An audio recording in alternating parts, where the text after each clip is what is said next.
It's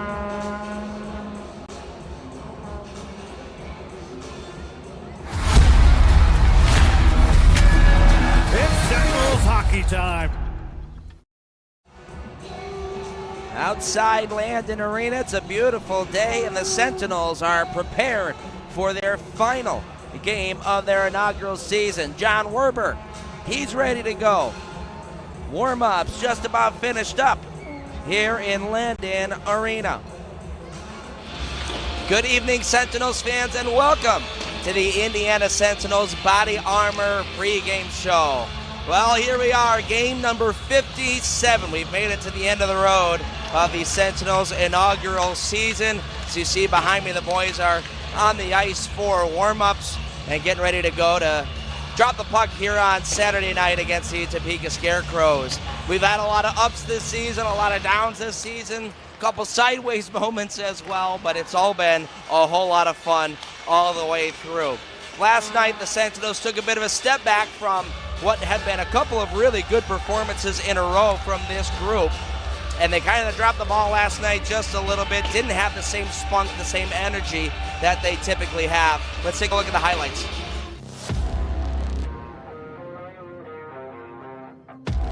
Bernard make at least one save in the last opportunity the Sentinels had. Here's a pass out front for Klink. Olsen got just enough of it. It got in behind him and cleared out of there by Blake Peavy. Good to see him back on the ice. So we get another offside call. Now Koash over the blue line. He'll snap one on goal. Stopped there by Olsen. The rebound. They score.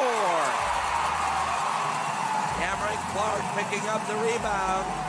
Bit of a strange bounce. Olsen was able to make the blocker save. Now, here on the Scarecrows is Cameron Clark. There's a shot. They score very quickly on the power play. Just 5 seconds into it, Scott Koash to the net. The backhander sticked aside by Bernard. Tortorella throws a good check in behind, coughs it up. Cunningham in front. They score! A good hard forecheck there from Max Merrick Tortorella. Forced the turnover. Cunningham puts it out in front to Nolan Dawson. It's a really good stop coming back to his left. He's able to get enough of the pad on it to knock it away. Scarecrows back inside the Sentinel zone. D to D. It's LaBelle looking back door. They score!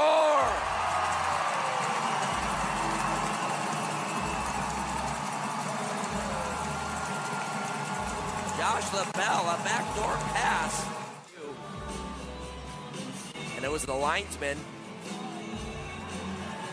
who were in there for that review, and they call it a good goal.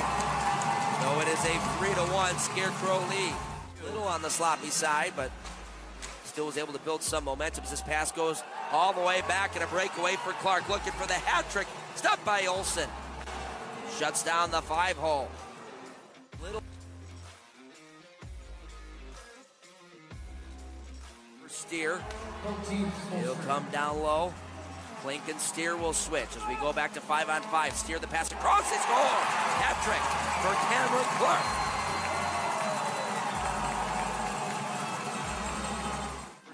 Battle along the corner wall. Ends up coming out to center ice. Panamanov stripped. Here comes Lord. A drag move to the middle. Olsen, what a save! A drag move by Lord to the middle of the ice. He snapped it on goal, and Olsen cycle it around. Nicolette Smith will come up the wall. Looking to Powell. The shot. He scored! Donovan Powell, a snapshot from the circles. Goes off the cup of the glove of Sammy Bernard and in. Icing there. If it goes off the post and down, it still should be an icing. Was not called that, though. Bernard will wrap it around the wall. Gets a hop off the stanchion. Cleared up ahead to Klink. Empty net. He'll finish it.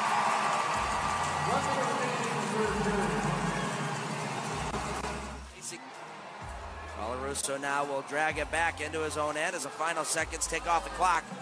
And the Scarecrows get back in the win column. Let the Scarecrows win!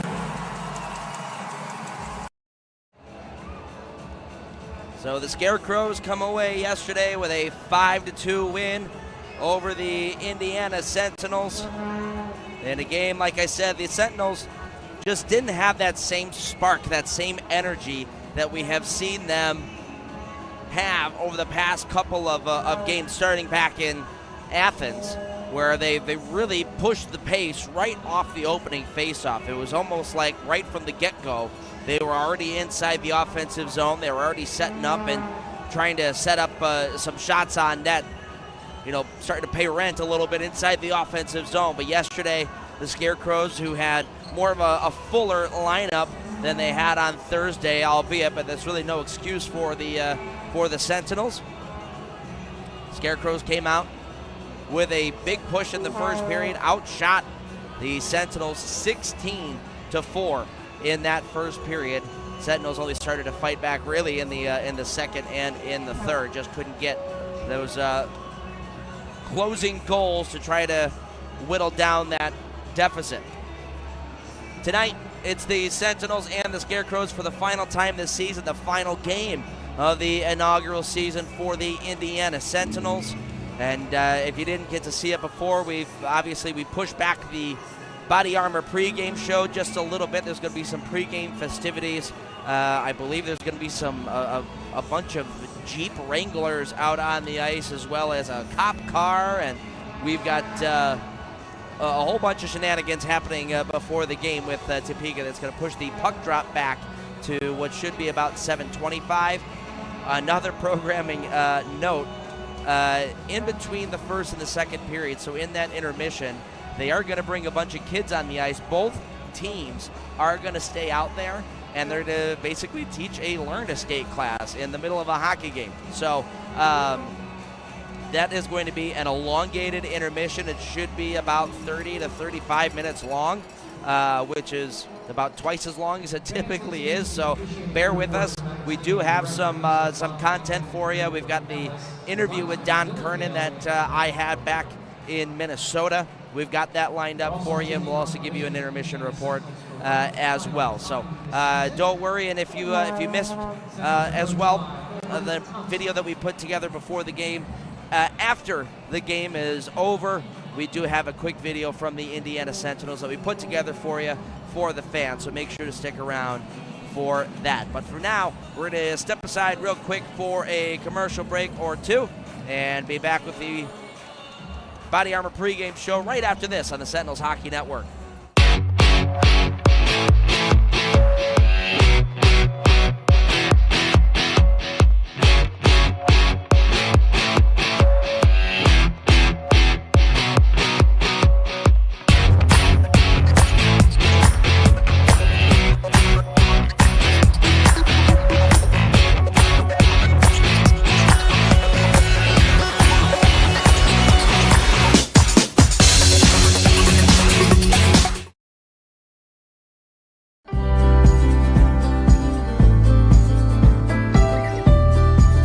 His entire team, from the most simplistic things to the most complex, are phenomenal. They're informative, responsive, and something that's important to me, they're honest. As a business owner myself, I know how important it is to protect your livelihood. I'm Scott Weatherford, owner of Richard Hawes Insurance. Give me a call today and we can chat about how an independent agent can save your business money.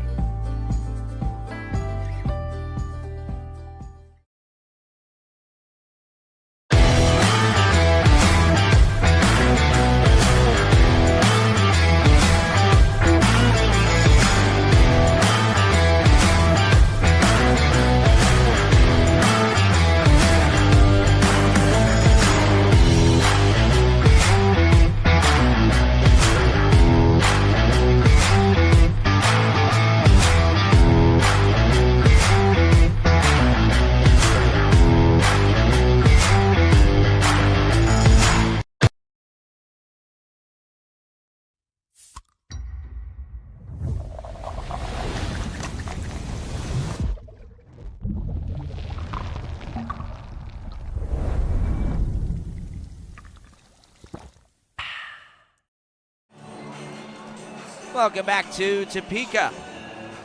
Well, Jonas Lee is still out of the lineup. He will miss the final 3 games here with the Indiana Sentinels. He's got a lower body injury that's keeping him out of the lineup.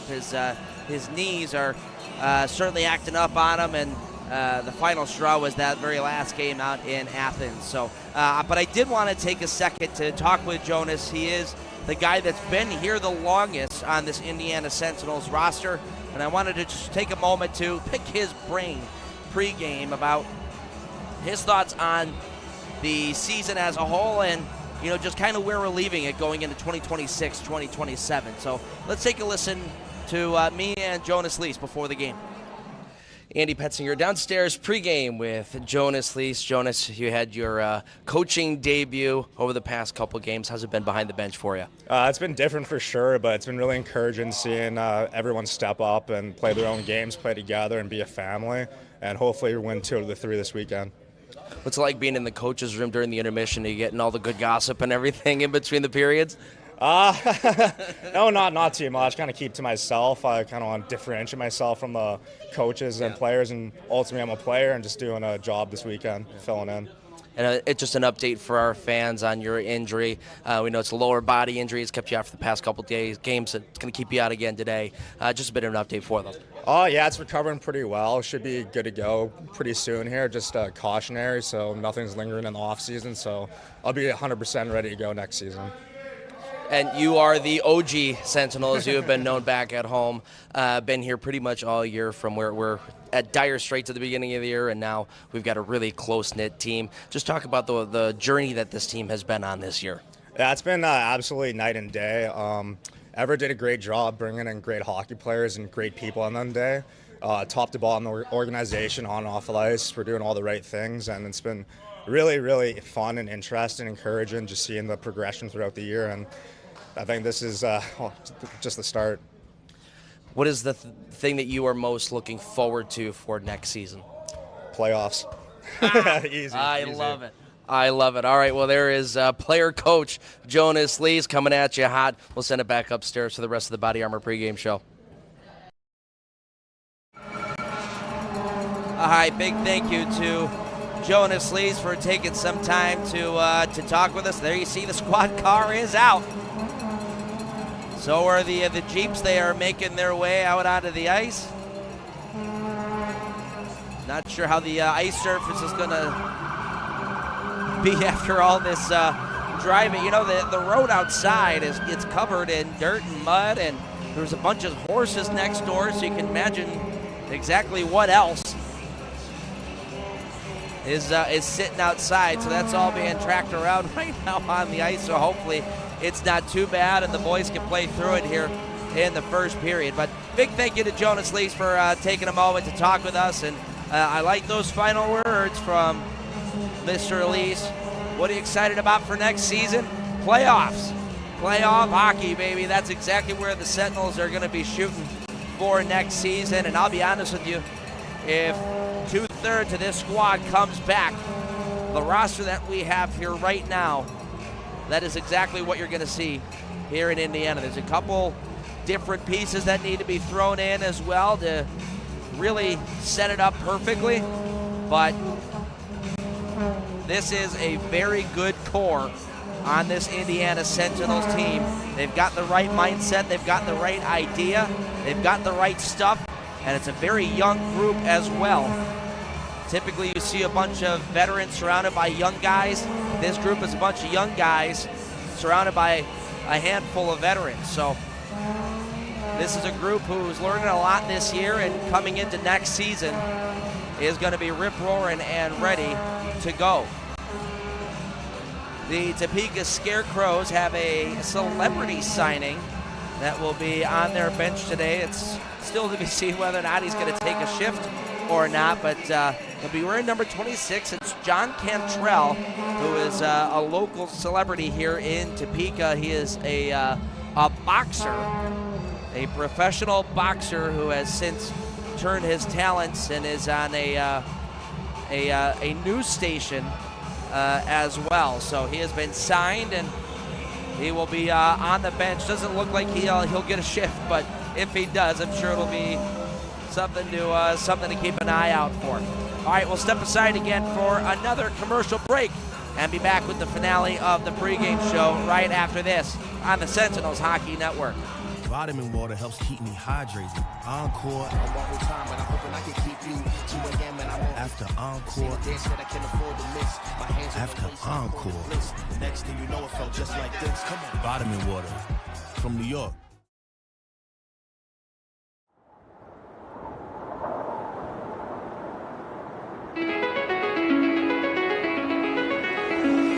It's calling me,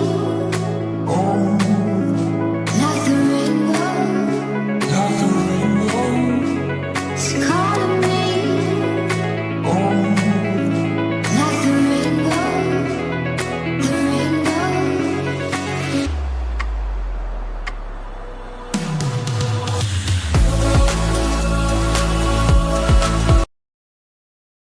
What's in your decision to donate blood? More than you know.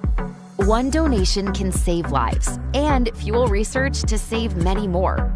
A few moments of your time sparks moments like these. And these. Hope cures, empowers, and strengthens us. Hope is in all the moments that matter. And it's in all of us. Versity Blood Centers. Hope. It's in our blood.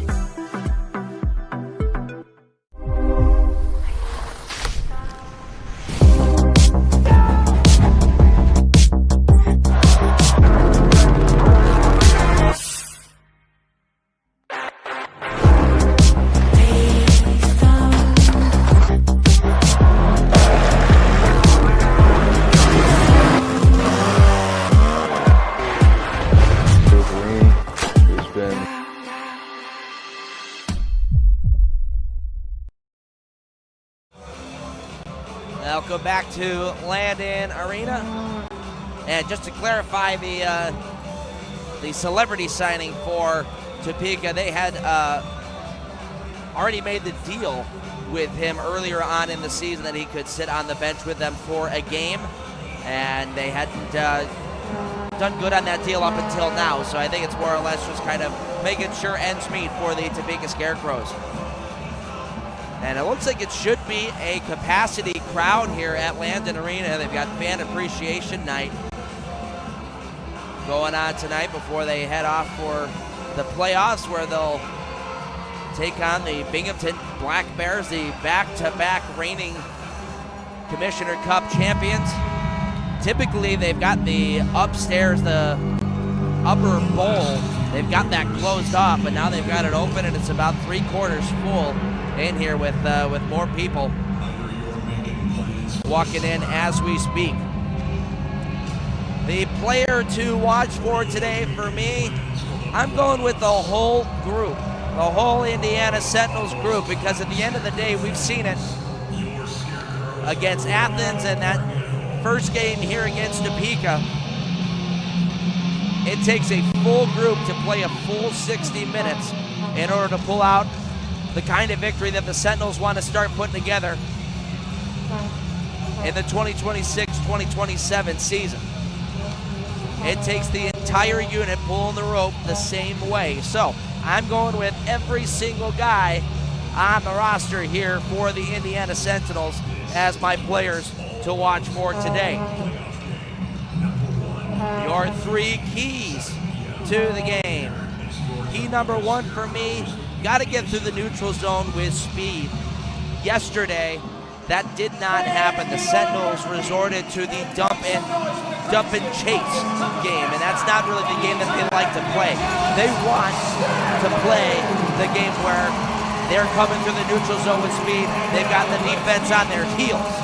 So get back to that. Get through the neutral zone with some speed. Get some shots and some bodies to the net. Scarecrows are going back to Matt Lenz today. He played very well on Thursday. However, want to make sure you get to the front of the net and you don't make his life easy at all. And my final one, finish the season with a win. It's not very often that you get to finish your season with a W. The only real time that you get to do that is if you win a championship. So if you're not able to win a championship, at least end your season on a good note. Finish the season with a W. And it's, like I said, it's a packed house here in Topeka. the boys are going to be pumped up and ready to go and energized for this hockey game. That is it for the Indiana Sentinels pregame show, the Body Armor pregame show. We'll be back right after this with the start of the game on the Sentinels Hockey Network.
Welcome back to Topeka. We've got both teams on the ice, and we are just about ready for the national anthem, so we'll step aside for that.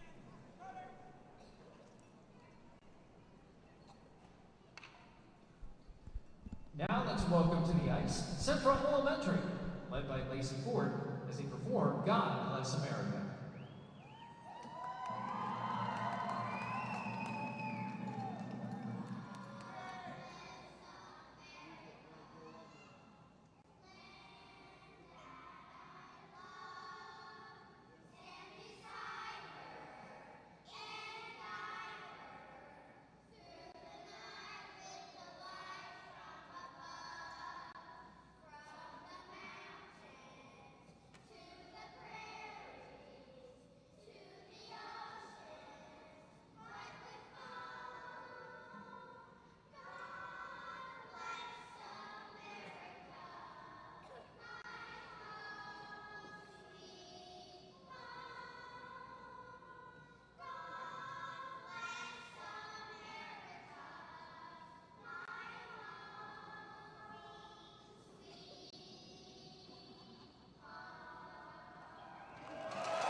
Welcome to the ice, Logan Elementary, by Allison Johansson, as they perform tonight's national anthem.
right, a great job on God Bless America and the national anthem.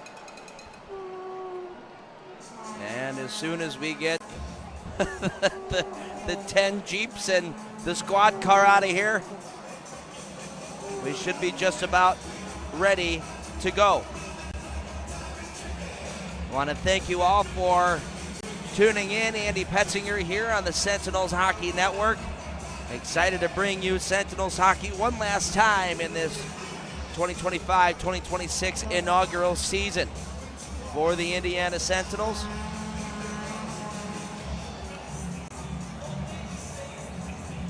Take a quick look at tonight's matchup. Sentinels coming in at 15-37,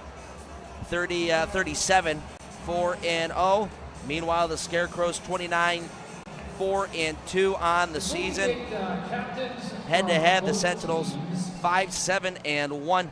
In this building, though, they are 3-2-1. So the Sentinels doing a really nice job in this building alone against the Topeka Scarecrows.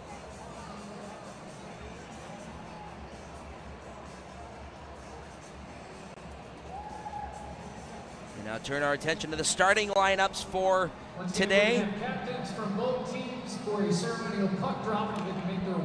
For the Topeka Scarecrows, they will be going with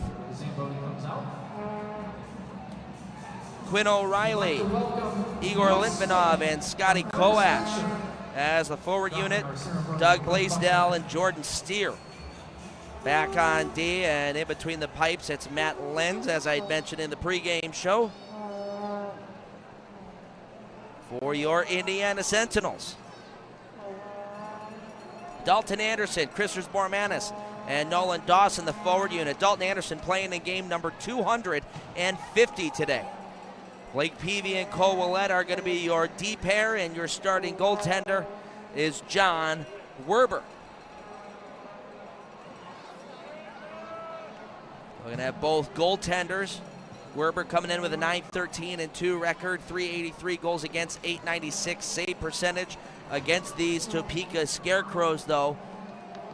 He is 3-0 with a 2.0 goals against average and a .930 save percentage. So really nice job for John Werber. And Matt Lenz on the other side, he is 6-11-5. He has now dropped his last 8 games in a row. Last game he played was that 3-1 loss against Indiana. He is 2-2-1 against the Sentinels, a .301 goals against, and an .899 save percentage in 6 games played. And I think we are ready to drop the puck. Yes, we are. Pretty much right on time, what we thought, 7:25 local time, as we are underway here with the Sentinels and the Scarecrows. The first period of Sentinels hockey, brought to you by Sprague Hotel Developers.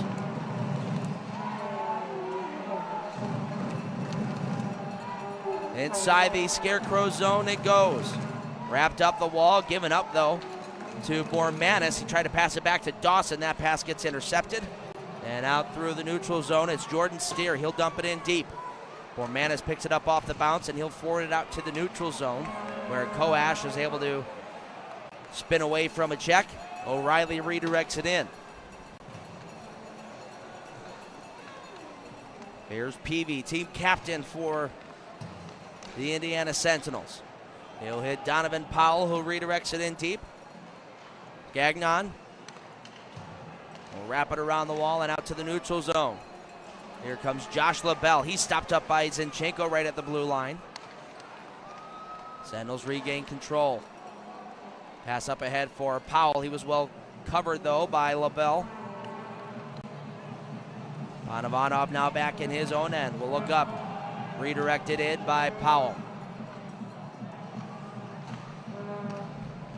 Just taking a look at the ice now, you can see the tire marks from up here. There's quite a bit of them, and it's coming right through the slot in both the Sentinel zone and the Scarecrow zone. So if you're going to handle the puck, make sure you are doing it very carefully right in front of your own net. As there's a big hit on Tomacek by Avery Smith, trying to throw him into his own bench. He gets sent out to the neutral zone where Tortorella will spin it right back in. Long feed up ahead, out of the reach of everybody and down, but it's going to save icing. The race for the puck was won there by Graspy, who's behind everybody. Now Tortorella can't clear it out on the first try. Here's Lord. He'll fire one and saved by Werber. Got just enough of it to knock it away. Bounces right to the front. Werber, another stop. And behind the net, Graspy will leave it off for TJ Sneap. Up to the blue line it goes. Long snapper. Goes off the leg of Tomacek. Now Lord holding onto it at the half wall. He'll fire it just wide of the goal. Now Ross with it. He'll clear it out through the neutral zone. A bouncing puck settled down here for Corey Cunningham. He'll fire it on net, and Lenz will gobble it up. 2 minutes and 41 seconds into the first period. That's the first shot on net for the Sentinels. Good first stop there by John Werber on Trevor Lord. He got about 90% of it, was able to knock it just wide of that far post, and he made another one in tight. Werber, like most goaltenders, wants to get a good feel of the puck before he gets deep into a hockey game, so he wants those shots early and often. There's a shot from Coas, trying to go short side high. Werber able to get a shoulder on it. Now up the wall it goes, Dalton Anderson. He'll send it in behind. Esposito, his cross ice pass deflects up into the air. Coas right in the way. Floats into the glove of John Werber. Mentioned Anderson in his 250th FPHL game tonight. He's got 112 points, 68 goals, 44 assists in his career. I was talking to him yesterday. He very, very disappointed all yesterday after Michigan had lost in the Frozen Four in double overtime to Denver. He was a little bit down in the dumps, but feeling a whole lot better today. No, he's got number 250 as the final game of the year. Josh LaBelle through the neutral zone, hits the red line and dumps it in. Werber there to stop it in behind the net. We'll wrap it high up off the glass. Panovanov there to grab it. Backhanded up ahead for Powell. Nice shot by Powell to be able to control that puck. Moves it up ahead for Hiplet. Smith rolled off the end of his stick as he was trying to drive through the middle of the ice. Scarecrows control in their own end. Tossed high through the air and back to Sentinel territory where Panovanov will hold on to it. Ivan Panovanov from behind his own net will start the rush back the other way, going 200 feet. Panovanov. That wrist shot was whiffed on. Tried to throw the puck on net, just went over the top of it, and it's cleared back down by the Scarecrows. Cross ice pass. Here's Maximus Merrick Tortorella. Pass in front for Bormanis. Didn't miss the net by much there on the far side, the glove side. That come the Scarecrows the other way. Maximus Merrick Tortorella showing off that skating speed. He was up on the rush, flew all the way back to play defense. He and Peavy this whole weekend have played defense for the Sentinels. They're typically forwards. Tortorella doing a nice job right there to make sure he gets back and plays his position. There's a shot on net, stop there by Lenz, and he will hang on to it. 15-14 to go in period number one. We are scoreless here in Topeka on Fan Appreciation Night, and they showed up really nicely here for their Topeka Scarecrows. And if you're not a fan of the horns, today may be a long game for you. There's lots of kids in the stands. Like I said, in the first intermission, they're all going to be out on the ice. Both teams are sticking out on the ice after the first period and hanging out with the kids and teaching them how to skate.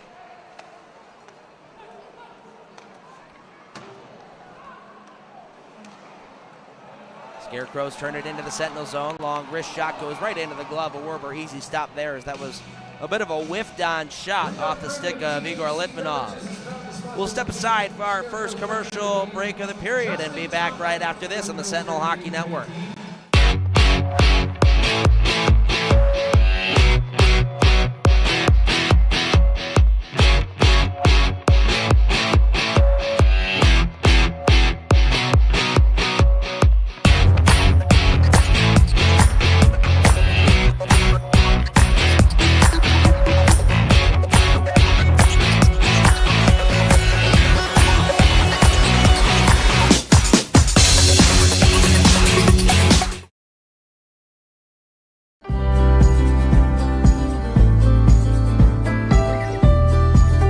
His entire team, from the most simplistic things to the most complex, are phenomenal.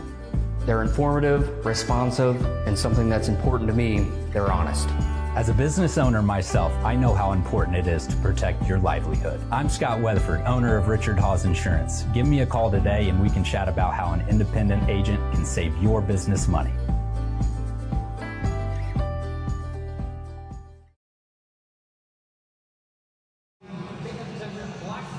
Face off going to the right-hand side of John Werber as we welcome you back to Kansas, inside Landon Arena. Draw going to be between Noah Hipwood-Smith and Scott Koash. Little line juggling for Everett Thompson. We saw for the past couple of games Noah Hipwood-Smith with Donovan Powell and Phil Tomacek. Now, right now they've got Bozinchenko on the left flank. Just trying to find a couple different combinations here to get the boys moving. This puck bouncing around in the neutral zone. Zinchenko will find Blake Peavy. Gets it in over the line, lost control of it though. And it's swiped out of there by the Scarecrows and down. It does go far enough for an icing call. So Sentinels getting an offensive zone face-off here.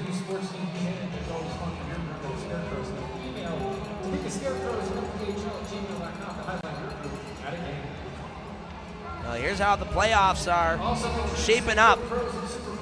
Binghamton and Topeka, Port Huron and Blue Ridge, Athens, PD, Monroe, and Columbus. That is your first round matchup of the playoffs, so submit your brackets here as soon as you can.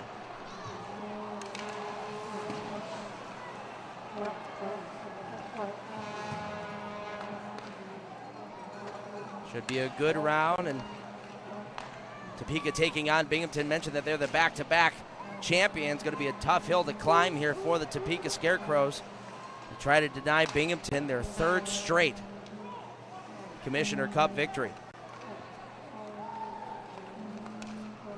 Panavanov moving up ahead to Cunningham. He'll flip it high through the air.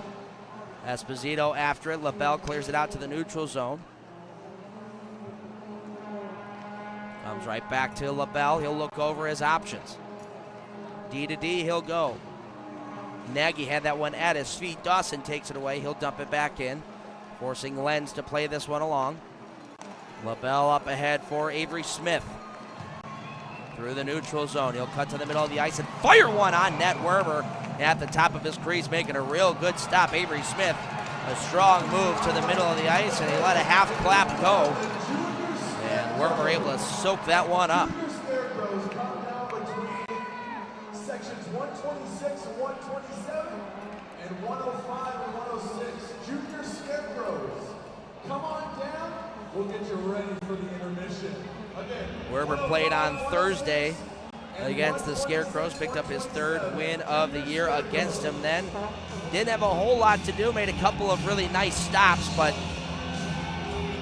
out of the 31 shots he saw, 30 saves that he had made, I would say maybe a handful of them were quote-unquote dangerous. Zinchenko on the read there, trying to knock that out to the neutral zone, get on a breakaway. This one floats in on net once more to Werber. It's the second time it's deflected off of one of the Sentinels defensemen and on goal. So Werber been alert early on in this hockey game.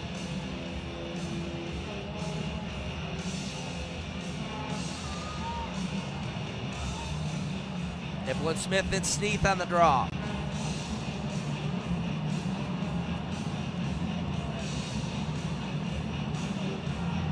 Both guys jumped the gun a little bit too soon. So we'll try it again. This one's won back by Sneath. The wrist shot, Lord right behind him. Sent it wide of the goal. Tossed out to the neutral zone. Zinchenko waiting for it to come down. Bouncing around just inside the Scarecrow end. Back to the hands of Topeka.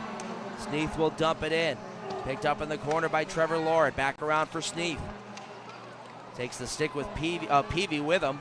Out to the top label. The shot floated high up over the net. Willette chasing it down. Meets Lord in the corner. Back to LaBelle. D-to-D, Gagnon. Gagnon for LaBelle. He's got two men surrounding him. Leaves it off for Gagnon. The shot hit Peavy in the backside. And Willette, oh man, unable to clear it out. Pass out in front for Lord. He'll drop it. Graspy the shot. Stopped by Werber. Swatted out of the air by Powell and away from trouble. Topeka continues to pressure. Here's Lord, the shot. Stopped by Werber. Couldn't find the rebound. He was able to make a save. Look in the other direction. Now Zinchenko will send it back to Topeka's end. The Sentinels get a wholesale line change. So good job by John Werber to stay on his toes here and help the Sentinels out after they failed to clear the puck by my count 2 times. Had to bail him out. Panovanov in the neutral zone. Will drop it off to Richie Colarusso. He'll send it off the wall. Anderson had to go through his legs and down.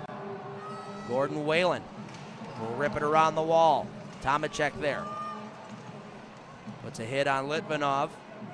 As they battle for it, comes free to the Scarecrows. Pass up for Koash. He overskates Esposito, takes it away. Koash gets it right back. Tomacek there to help. And he takes a huge hit as he relieves the puck over to Panovanov. Zach Ross from behind his own goal. We'll move it over to Esposito. Espo over the blue line. He'll snap one. That one deflects off the leg of Norwinski and in behind. Cunningham in the corner. Pins that puck up along the wall. Just trying to keep the puck inside Topeka's end. Clear it up and out to center ice and down. Had a little too much on it. This will be another icing call to Topeka with 10:21 to go here in a scoreless first period. That was voted the 1998 Central Hockey League's sexiest player ever. That would be Sean O'Reilly. Face off going to the right-hand side of Matt Lenz. Lenz has played in 5 games with the Scarecrows. And he is 0-2-3 in his time here in Topeka. So trying to change that in the last game of the year. Sammy Bernard getting the night off completely. He's not even dressed. Bryn Sommerfeld, former Sentinel, is the backup goaltender today. Avery Smith had that puck at his feet as he was driving towards the goal, spinning away from Ross, gets to the middle of the ice, can't get a shot on. Powell getting in the way of that. Powell falls down as he's trying to clear the puck. Now Anderson, after Ross takes a hit from Coy Kendall. Anderson gets it out to center ice and to Topeka territory, spun right back out though by the Scarecrows. Topeka trying to bully the Sentinels around a little bit with the physicality. Love to see a little bit of an answer here from Indiana, whether from the physical standpoint or offensively. As that puck gets caught up in the linesman's skate, forces the Sentinels offside. Tough break there for Indy. All right, we'll step aside again for a commercial break here on the Sentinel Hockey Network.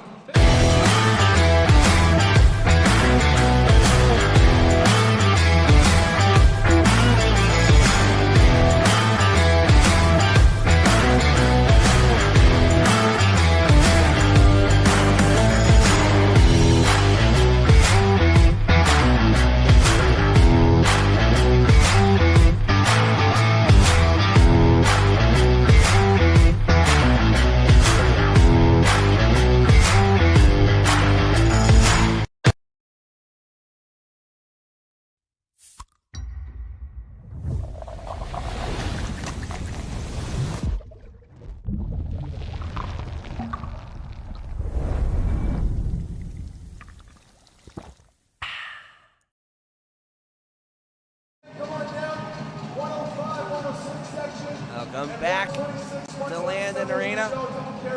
I know we don't have a next game, so I shouldn't have that commercial up there. It's just too sad to take it down. So we'll pretend.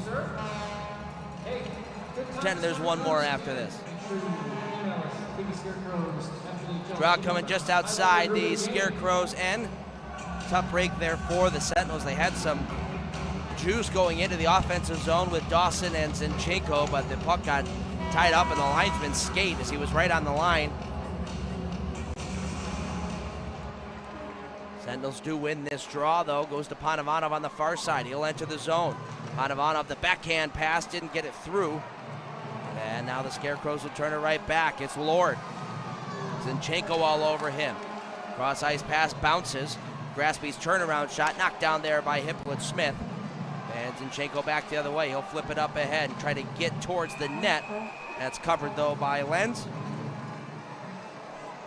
Not a bad play there by Bo Zinchenko as throwing that puck on net. You never know if it's going to take a weird hop, especially with the ice maybe being a little iffy here with the tire tracks out on the ice. Maybe some horse manure and some mud. You know, you never know what that might hit. Might take a bounce and go in, but the worst that it does is get you an offensive zone draw. A new line out there for the Sentinels. It's Bormanis, Tomacek, and Cunningham. Off the draw, Bormanis was tied up, couldn't get it past TJ Sneath. Scarecrows will clear, but it's picked off by Colarusso. Transition back the other way for the Sentinels. Cunningham at the middle of the ice. Will curl at the blue line, hold, and fire one deflected off a stick and wide. Colarusso pinching in from the blue line. Backhand pass, all just out of the reach of Cunningham. Cunningham had a lane going to the net where nobody was going to touch him, but unfortunately the pass was just out of his reach. Turnover here, Graspy has it at the blue line. He'll leave it off to LaBelle. The shot blocked on the way through. Graspy takes a hit from Cunningham. He'll kick it out to the point. LaBelle, D to D. Gagnon finds the corner in Lord. Ross doing battle for the Sentinels. He'll win it. Tomacek will flip it up ahead. It bounces out after it banks around off Colarusso and out to the neutral zone. Richie Colarusso. Look out, nearly overskated, then got tied up by Koash. Turnover here, there's a shot from Litvinov. Good stop from Werber with the blocker.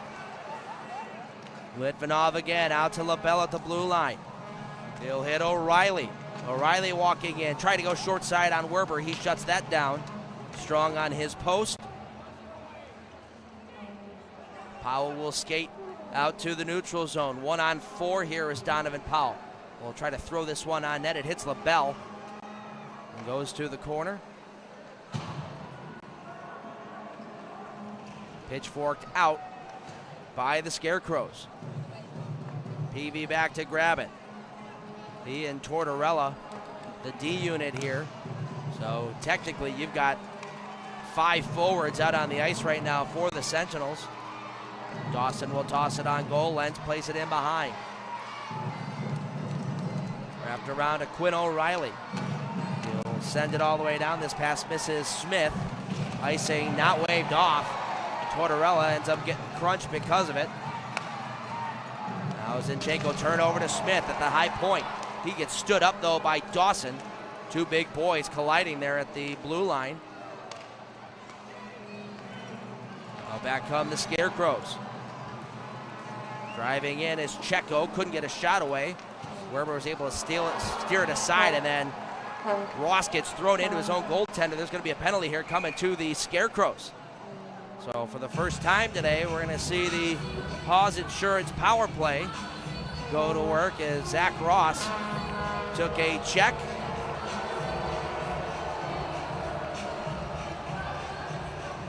And it's going to be Nagy, I believe. Yeah, number 7, Nagy. He will sit down for 2 minutes.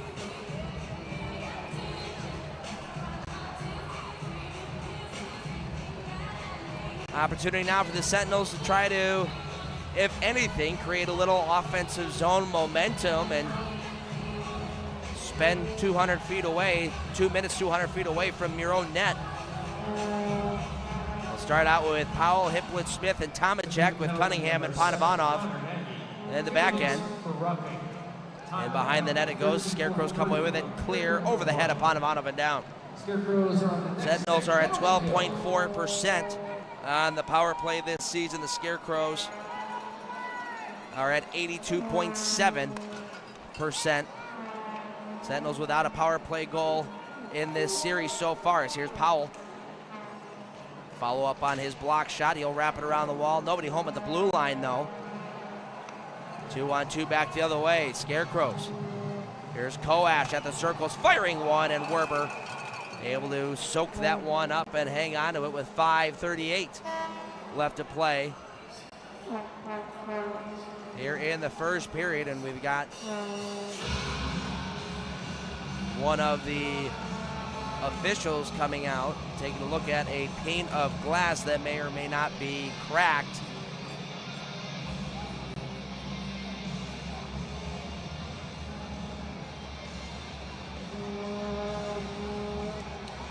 And it looks like we're going to be good to go. Draw to the right-hand side of John Werber. New power play unit out there for the Sentinels. They've got 1:21 left on the Haas Insurance power play.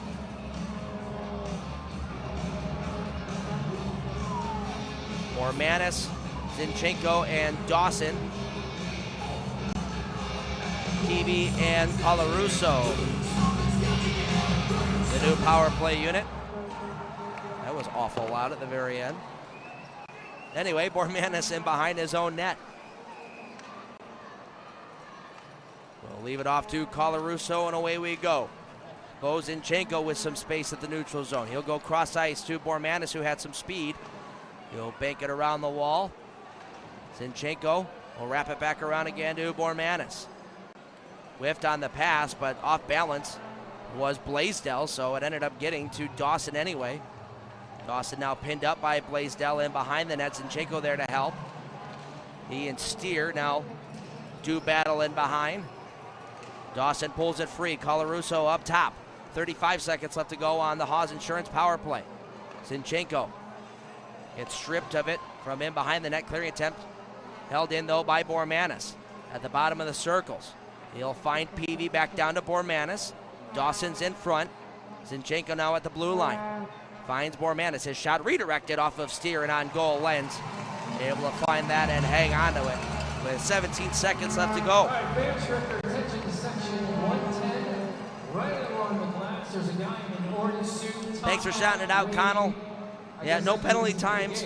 So the stream that we have here, the video feed, I should say, that we have here is coming from Topeka, and they do not have the score bug that has penalty times on it. So I would give it to you if I could. However, I will keep updating you as time goes on as we go to a quick commercial break. Vitamin water helps keep me hydrated. Encore. After encore. After encore. Next thing you know, it felt just like this. Come on. Vitamin water from New York.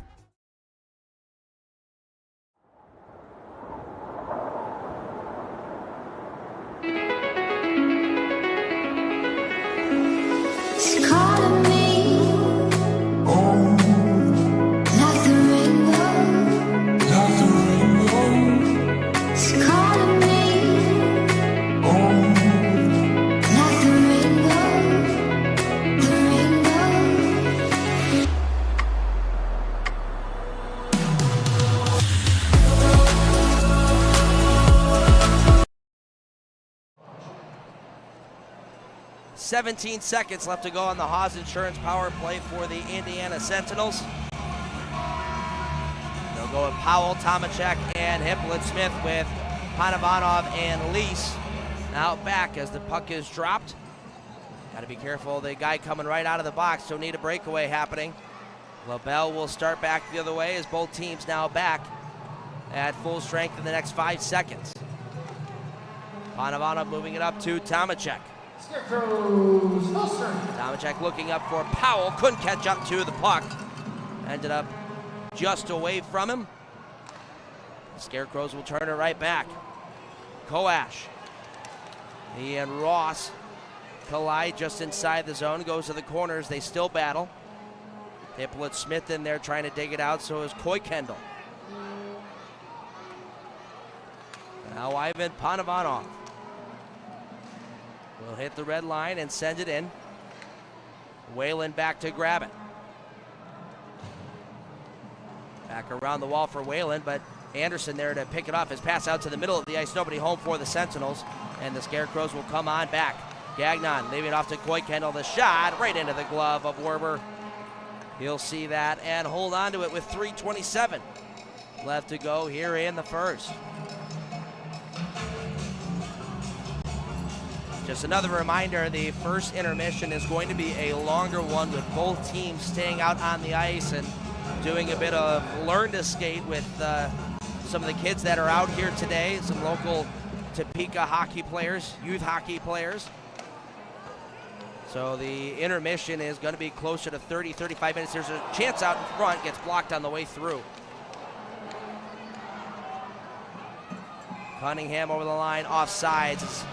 Esposito was trying to drive towards the net, thought he was going to get a pass there. Was held on to by Cunningham though, and the Sentinels are offsides. But just to finish that point, the intermission being a little bit longer, so we're going to try to give you something other than just commercials and our intermission graphic. So what we're going to do is we're going to give you the interview that I had with Don Kernan back in Minnesota a couple weeks ago, the FPHL commissioner. We'll get a chance to listen to that again. And we'll also get you your normal intermission report and look around the league, because there's a full slate of games happening in the FPHL this final weekend of the regular season. Zinchenko will send this out through the neutral zone and back into Topeka territory, not long enough for an icing. As Blaisdell will move it along. That pass up ahead misses, and they call no icing once more. Everett Thompson not thrilled about it.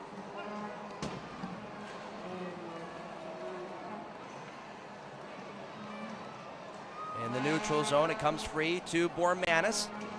He'll chip it in as he takes a check from Steer. Taken back by TJ Sneef. Didn't see Hippolyte Smith there along the wall.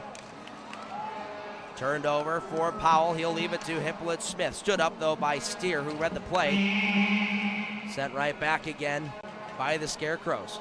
Or by the Sentinels, pardon me. 2-on-2 they come. Scarecrows over the line. Walking to the middle of the ice there was Grasby. He had Koash going to the net, but couldn't get the puck there. Pops up into the air where Hippolyte Smith will move it along to Tomacek. Through center ice, Tomacek pulling up at the blue line. Couldn't get the first pass through. Second try goes to Powell. The shot goes up over the net. Sent back out by the Scarecrows. Redirected in off the glove of Lord. Panovanov there to grab it. Pass for Anderson was not on his tape. The Scarecrows will come right back in. Nice shot, Panovanov on the back check to knock down Koash. And Josh LaBelle will go D to D. Panovanov chasing after it in his own zone.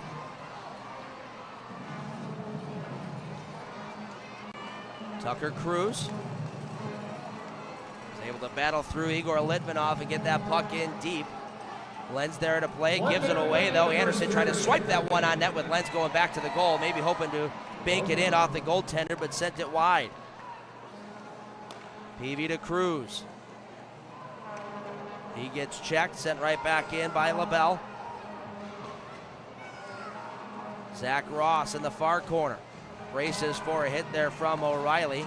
He's able to kick the puck free to Blake Peavy. Now Cunningham.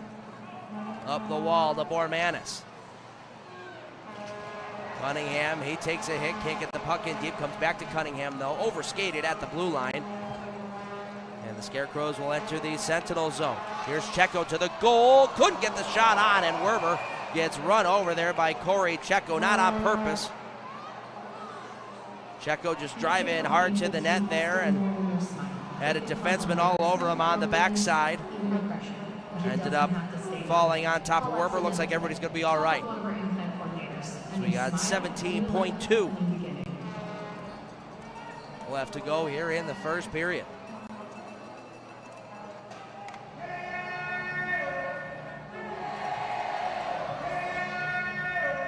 Face off to the left of John Werber. One of the things that the Sentinels have been guilty of on many accounts this season is giving up last-minute goals. That's not something they want to do here tonight, especially with a building that's probably about 80 to 85% full. This place is going to be rocking heading into an intermission. Dawson with it with 5 on the clock. He'll be careful. Flip it high through the air, and Zinchenko wins the race for icing, and the period will come to a close. So a scoreless first frame between the Topeka Scarecrows and the Sentinels. And out come the Kiddos.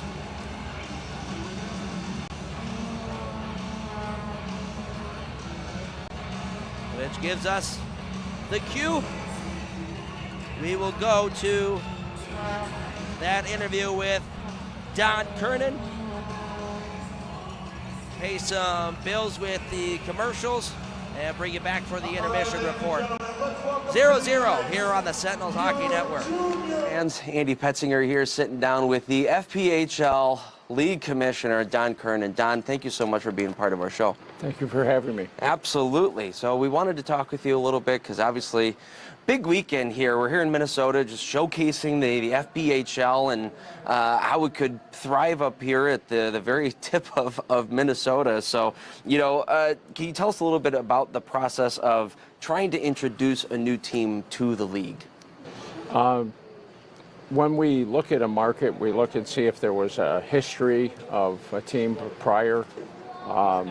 We come from a bunch of smaller buildings when we first started, so we have a business model that's unique and different than the other pro leagues, where we're able to determine in a smaller building the chances for success. So we look at the corporate, we look at the fan base, and we look at the merchandise sales and see if it's enough to sustain itself. The other part of it is the geography. Mm-hmm. So a team like this has to raise more funds either through corporate or through fan base because of where they are located. We have some teams that are pretty close to other teams right now, so their travel budget is far less. Yeah, absolutely. Well, and with the fact that it is, like you said, a smaller populated area up here, I think I was told it was about 8,000 people, and the seating capacity in this arena is 3,600 seats. So, for an event like this, what does it show you as the commissioner of the league, or what are you at least hoping to see from a neutral site game like this? Well, there's a population around here that's about 30,000. People here are used to traveling 20 or 30 miles to go anywhere. So. That's true. So basically, there's a proximity, but there's some major employers here that have several thousand mm-hmm. employees. So they, there's enough people to make it go, but it's they do have to have the right mix of people showing up, and there has to be the corporate support. Well, we know Thief River's obviously going to be joining the FPHL. We heard earlier this week that South Haven's going to be coming back after 10 years away from being in the league. We'll also see Motor City returning after being dormant from this year. So 3 teams coming back into the FPHL next year. What are discussions like for further future markets? Anything else that you guys are looking at the moment? We're talking to 4 or 5 other teams that are possible. Maybe not ready for this coming season, but there's a lot of interest from 4 or 5 other teams that would widen the footprint. And again, one of our issues is just geography right now. Mm-hmm. A lot of it is very Midwest centric, and it's fun for us when we're Indiana and we get to go to Topeka and we get to go to Binghamton and Port Huron. So it's kind of fun to have the long road trips, but also at the same time. No, we're looking really hard at the Midwest because we understand, Topeka is kind of out there, and Indiana does have some teams that are relatively close, but it's a problem for Topeka presently right now. The Sentinels are about to wrap up their inaugural season here in the FPHL, and even though the record shows it was a bit of a tougher year, what have you seen from this club this season? It's been one of the, since there was a coaching change and ownership change, we've seen a complete reversal in the entire situation. It's been one of the best run teams in the league from where it started from, and it's been really remarkable. And to turn something around so quickly was a tremendous feat by the owners, the new owners, the coach. And, you know, there are a lot of games that were one-goal games that could have gone either way. Yeah. They'd be vying for a playoff spot right now. So you would deem it as a successful season here for Indiana? Yes, I do. I think that they're bringing a product on the ice that's probably a reach for the limited population. So hopefully it's supported. You know, the facility in South Haven is a gorgeous building. They're putting, I think, $100 million renovation on it, and you're in the same league. Athens spent $122 million on their facility. You're in the same league. Yeah. So you know, the fans in Indiana should realize that the ownership is bringing maybe bringing a league and a level of play that, you know, is a bit of a reach. Yeah. But I think it's sustainable, and then I hope that it's supported, and I hope that it's understood by the people that it's a lot. I know the fans here yesterday, they've never seen hockey this good here in Minnesota. They're very excited with the product. Minnesota is obviously a hockey area, and they love the level of play, and that's all I heard from everybody that was all the fans. So I think, you know, we have to keep on improving the product, improving the league, and you know, that's what I expect from that. But from the Indiana perspective, it's been one of the biggest turnarounds that I've seen in 15 years. That's amazing.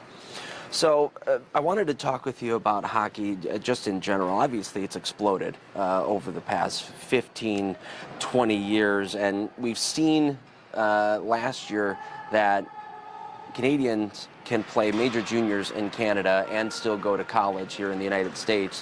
What are you anticipating as far as the level of play changing in the FPHL because of something like that? Well, you're showing me that you're a very, very knowledgeable person. Thank you. I was in the junior hockey business since 1985. I was on the Junior Council USA Hockey for 20 years. I ran New York State USA Hockey, junior hockey for 20 years. I was told by the president of USA Hockey 20 years ago, if this happened, essentially junior hockey in the United States would be ruined and it'd be dead.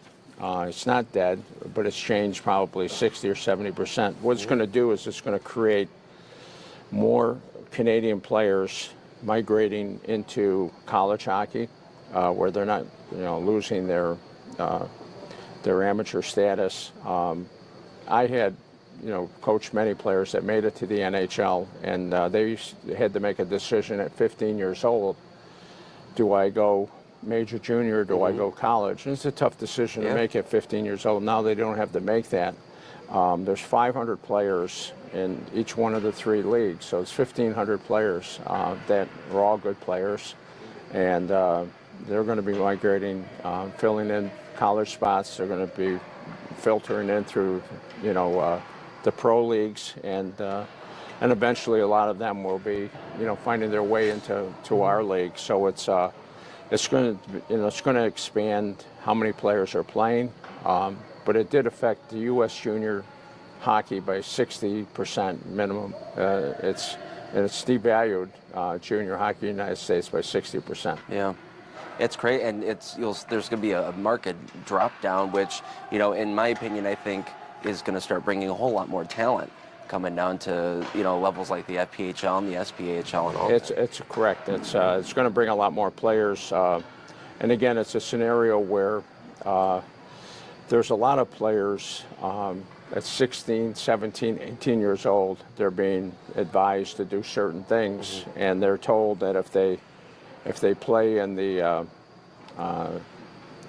Quebec Major Junior League, you're going to be drafted in the NHL.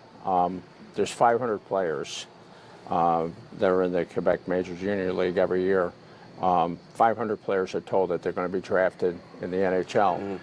Last year, I think they had 13. Okay, so 480 some odd players were lied to. Yeah. So eventually, those players even though they're good players, they won't get drafted. They can go to a Canadian college, or they can, come down and play, in one of the pro leagues down here, and they're going to opt to, so more and more players like like I said, you figured it out. They're going to end up coming down, and it will, be through. Like we have a bunch of players from Russia that basically have come and played in the league. It's more pleasing to play in our league than it is to be, in Eastern Europe right now. It's a lot healthier, to play in our league than to go to play. And there's some really good players. We have VHL players. That's one step under the KHL. It's a very, very good league, and we have probably 10 guys that are in our league that have played in VHL, which is a very, very good level of hockey. Well, you've been part of this league for a long time now. You were there at the starting days where it was on the lower end of the totem pole as far as talent is concerned, and now, there's been 32 players just this season who've been called up to the ECHL, and the Sentinels themselves have had 3 guys who've gone up to the SPHL. So it's a league about growth. It's sparked into a very good growing league where you can kind of sow your oats and move on to that next level. What are your hopes for the FPHL, say, a decade down the line? Well, I think we're going to be. We're basically at this point we're equivalent to the SPHL as far as what most teams are paying their players right now, and a lot of players are not moving there. Matter of fact, a lot of them are coming back this way. So I think it's the East Coast League will continue to be there. Obviously, the AHL will continue to be there. I just think we'll get more and more players, and like I correct, to give you credit for your question again, the migration of what's happened in junior hockey in Canada is going to put more players into the North America wanting to play, and it's just a question of who can afford to pay the players, what they're going to get paid. There was a strike in the East Coast Hockey League based on what they are, and a lot of fans don't realize that if you're an NHL player, you get paid a certain amount of money. If you get moved down to the AHL, you get 90% less money. And then if you go down to the East Coast, you get 90% less again. So it doesn't drop 10, 15, it drops 90%. So a lot of these guys are playing for the love of the game, and they're having a great time doing it. They get along with the fans. It's, as you mentioned, a lot of players will have an opportunity to move up the ladder, but I think it's expensive sport, and you have some players that play Division III hockey and in the East, where there's 50 fans that show up for a game. They play in our league, it could be 2,000, 3,000, 5,000 fans, so it's a more enjoyable thing for that player, and they're actually getting paid. They're not paying $50,000 to go to the Division III school and play 22 or 24 games. So, we think that that's, in the long run, I think a lot of players are better served going to school online, playing in our league, and enjoying playing 56 games and having more fun. It's being a hockey parent myself. I had 2 granddaughters that played in the national championship for girls this week in Buffalo, and what it cost me for my children to play is a fraction of what it costs parents today to play hockey. So it's an expensive sport. And this gives the players and the parents an opportunity to continue on without, bankrupting themselves. Right. Well, Don, thank you so much for taking a little time and talk with us today. I know you're a busy man. You've been flying around everywhere this past week, and hopefully it settles down a little bit for you moving forward. Well, you asked some very good questions, so Thank you. so hopefully everybody in the league can catch up to you. Oh, I appreciate that. Thank you very much. That was Don Kernan. We'll step aside for a commercial break and finish up the Body Armor pregame show right after this. All right, that was FPHL Commissioner Don Kernan sitting down and talking with me after or before, I should say, the final game in Thief River Falls, Minnesota. The kiddos are off the ice, but we certainly have lost the plot here. We're doing the wave, so it's things are bleak here in Topeka. All right, we'll step aside for some commercial breaks. We'll be back with the intermission report right after this.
Scott and his entire team, from the most simplistic things to the most complex, are phenomenal. They're informative, responsive, and something that's important to me, they're honest.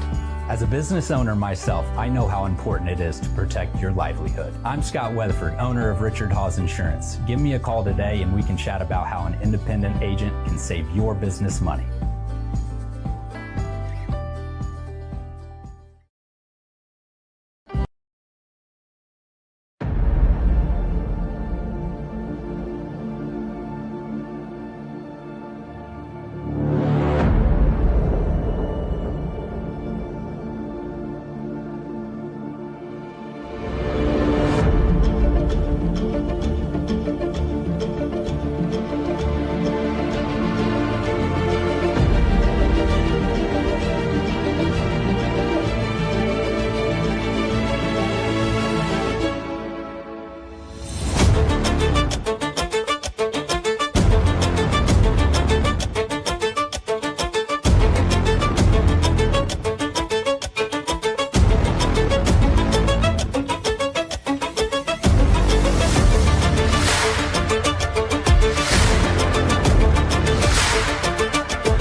What's in your decision to donate blood? More than you know. One donation can save lives and fuel research to save many more. A few moments of your time sparks moments like these. And these. Hope cures, empowers, and strengthens us. Hope is in all the moments that matter. And it's in all of us. Versity Blood Centers. Hope. It's in our blood.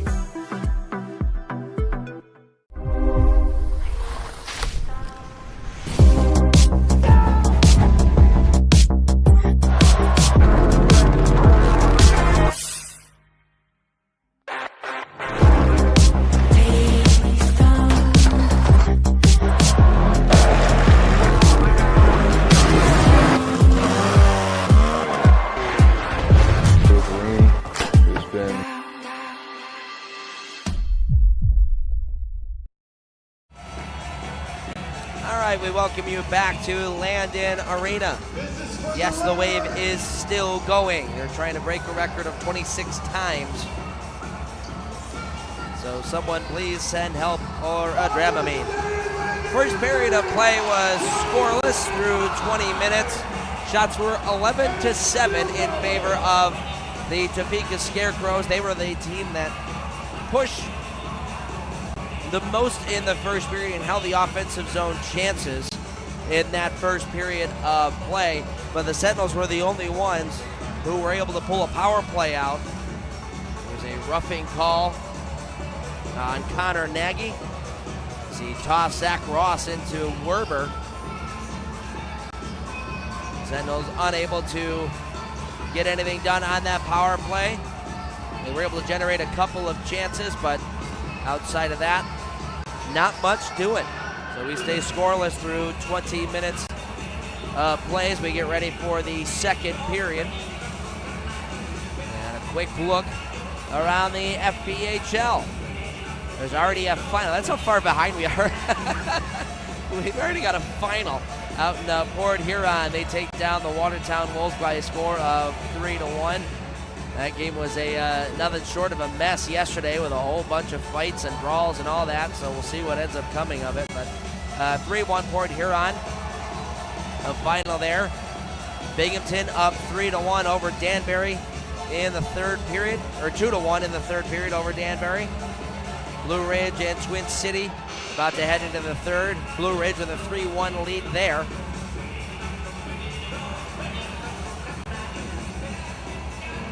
The PD Ice Cats and Columbia River Dragons. That was a crazy game yesterday. River Dragons coming back and winning it 7-6 in overtime. And an absolutely wild finish. They are tied 1-1 in the second intermission. Baton Rouge at the start of the second period over Biloxi 2-1. And Athens and Monroe tied at 1. Athens, with their victory yesterday, has clinched the number 1 spot in the Continental Division.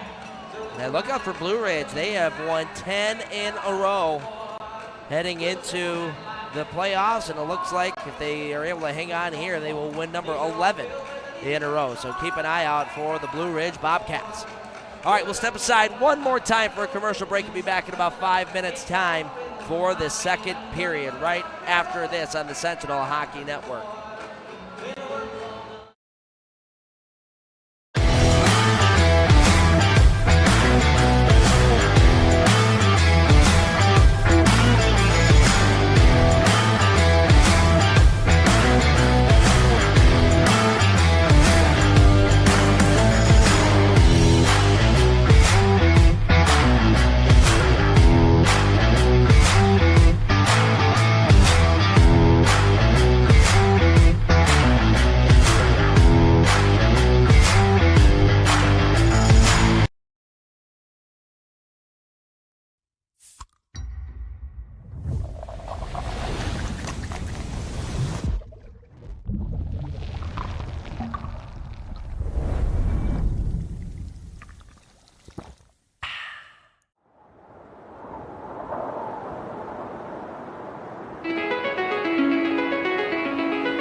entire team, from the most simplistic things to the most complex, are phenomenal. They're informative, responsive, and something that's important to me, they're honest. As a business owner myself, I know how important it is to protect your livelihood. I'm Scott Weatherford, owner of Richard Hawes Insurance. Give me a call today and we can chat about how an independent agent can save your business money.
What's in your decision to donate blood?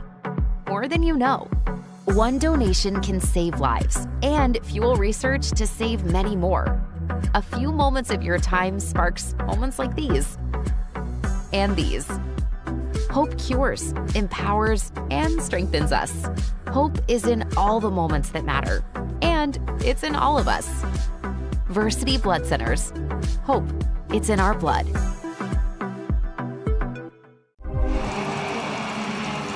All right, we welcome you back to Landon Arena. We get ready for the second period of play between the Indiana Sentinels and the Topeka Scarecrows. We are scoreless through one. And just taking a look at the ice, there was a lot that had happened between between the warm-up, really, the end of the warm-up and the Zamboni coming back on the ice between the intermission. We had cars coming out on the ice. We had the boys skating around. Then we had the kids come on out, and there were over 100 kids out on the ice.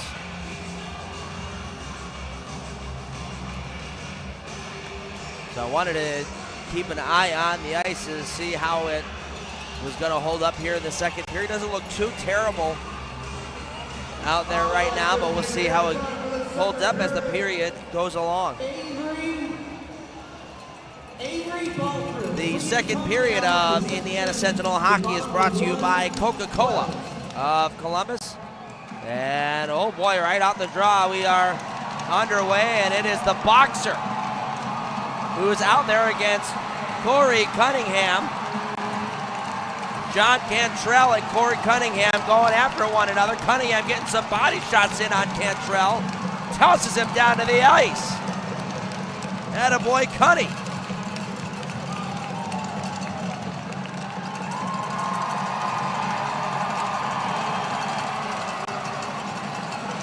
And there's the one shift for professional boxer John Cantrell.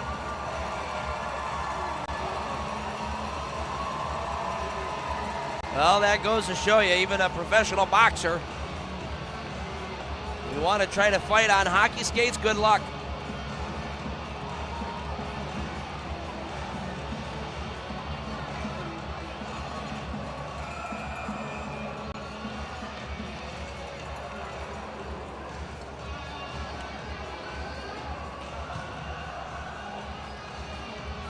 All right, well, maybe now we can go and play some hockey.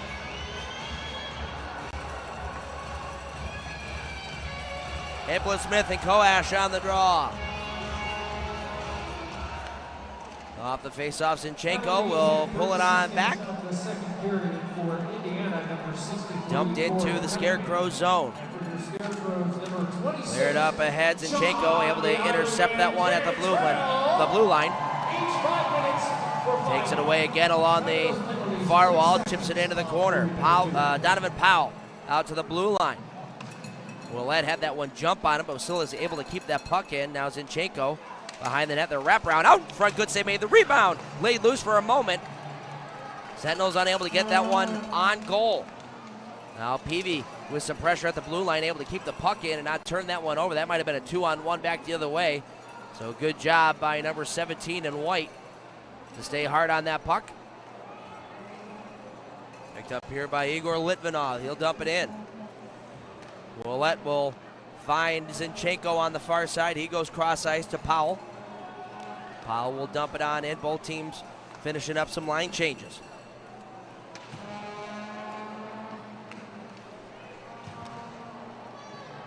Ivan Panovanov in behind his own net. He'll start wheeling and dealing, coming out through the neutral zone. Panovanov, second time he's tried to go end-to-end here, and he's been able to get through the neutral zone, but gets stopped up at the blue line there. Now Dawson on the turnover. Nolan Dawson hanging on to it. In behind the net, the wraparound. Pass out in front, waiting for Anderson, but Anderson on his backhand there, unable to get a shot on goal. And now Coy Kendall will dump it in deep. Skips past Werber and over to the near wall. Back it comes to Lord, just off sides. Might have been a 2-on-1 break there for the Scarecrows, but offsides it is. Wanted to focus a little bit on Nolan Dawson here today. Dawson with a 5-game point streak coming into today's game. He's got a goal and 6 assists, 7 points in that time span. Nearly had an opportunity just then to extend that point streak just a moment ago. But Dawson doing a very nice job here over the course of the last 5 games. This one gets poked up ahead and ends up going out of play. Dawson only getting assists in the last couple of games up until last night, where he opened the scoring for the Sentinels. And what was just a beautiful play all around. Started by Max Merrick Tortorella. On the forecheck, he laid a hit on the defenseman who coughed it up. Cunningham was waiting there in the corner. He laid a soft little pass to Dawson right in the slot, and he didn't make any mistake about it, Nolan Dawson. So here's Bormanis over the line. Bormanis on the backhand, couldn't pull the trigger, will curl. Leave it off for Tucker Cruz in behind the net. Cruz, a turnaround pass in front, was hoping to hit Tomacek, but it hit the stick of Lenz on the way through. Good idea, though, by Tucker Cruz. Cruz on Thursday night picked up his first ever FPHL point. He's got his family in the stands as well. I also met his dog Oshi yesterday.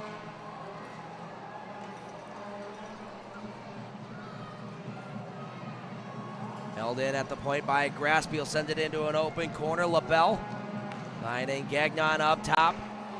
Down to the near circle. Walking up with it is Lord. He'll drop it off. Pass out in front for Gagnon. Good save there from Werber, reading that pass out to the high slot. Now out in front again. Werber makes a save as Gagnon shovels that one on goal. Werber makes a stop and gives up no rebound.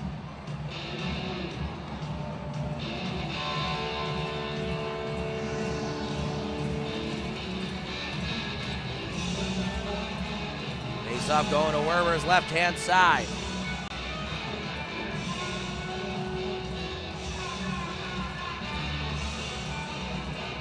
Donovan Powell heading off the ice, hopefully just for some equipment repairs. I don't see Joey Robb on the bench, our equipment manager. So let's hope he went off with Donovan. This one gets thrown all the way down. Esposito will win the race to save icing. Whalen can't clear. Turns it over to Anderson on the boards. Now near side, Esposito. Will cycle it in behind. Dawson overskates it. And Scott Koash for the Crows will start moving up ahead. Litvinov tosses this one on goal. Center fielder John Werber makes the catch.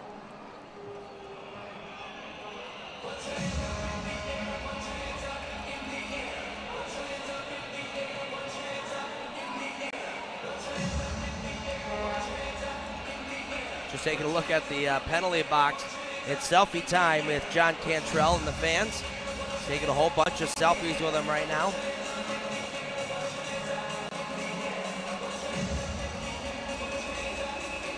Nobody's asking Cunningham for a picture. What's that about? Cunny won the fight.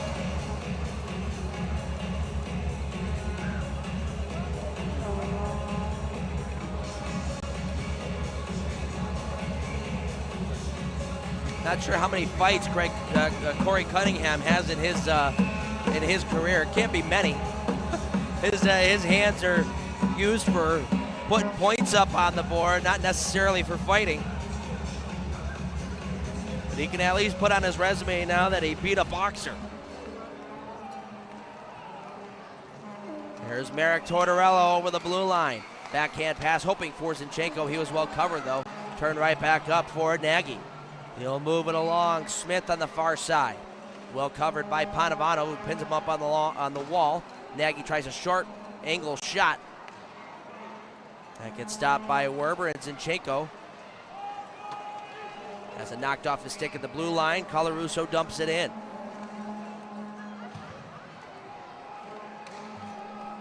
Connor Nagy moving it to the middle of the ice. Checo.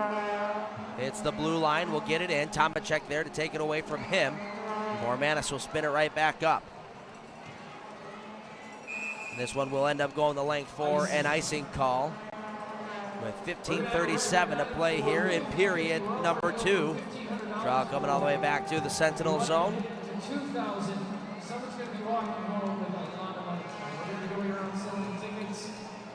Draw going to the left-hand side of John Werber. Got to wonder that long break in between periods. That was a good half hour, that break.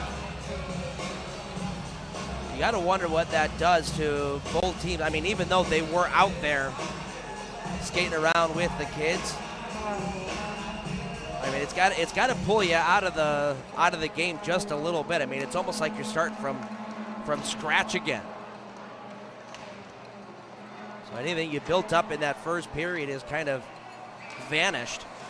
So it's almost a blessing that both teams are scoreless after that first. As Tomacek tried to drop this one off, thought he had somebody behind him, taken away by Lord, and he'll clear. Ross hacking at that one, try to get it around Josh LaBelle. Good luck getting around that 6'6" frame. Any good news, I see both Donovan Powell and Joey Robb waiting to come back at the next whistle. So it was just an equipment problem for Donovan Powell.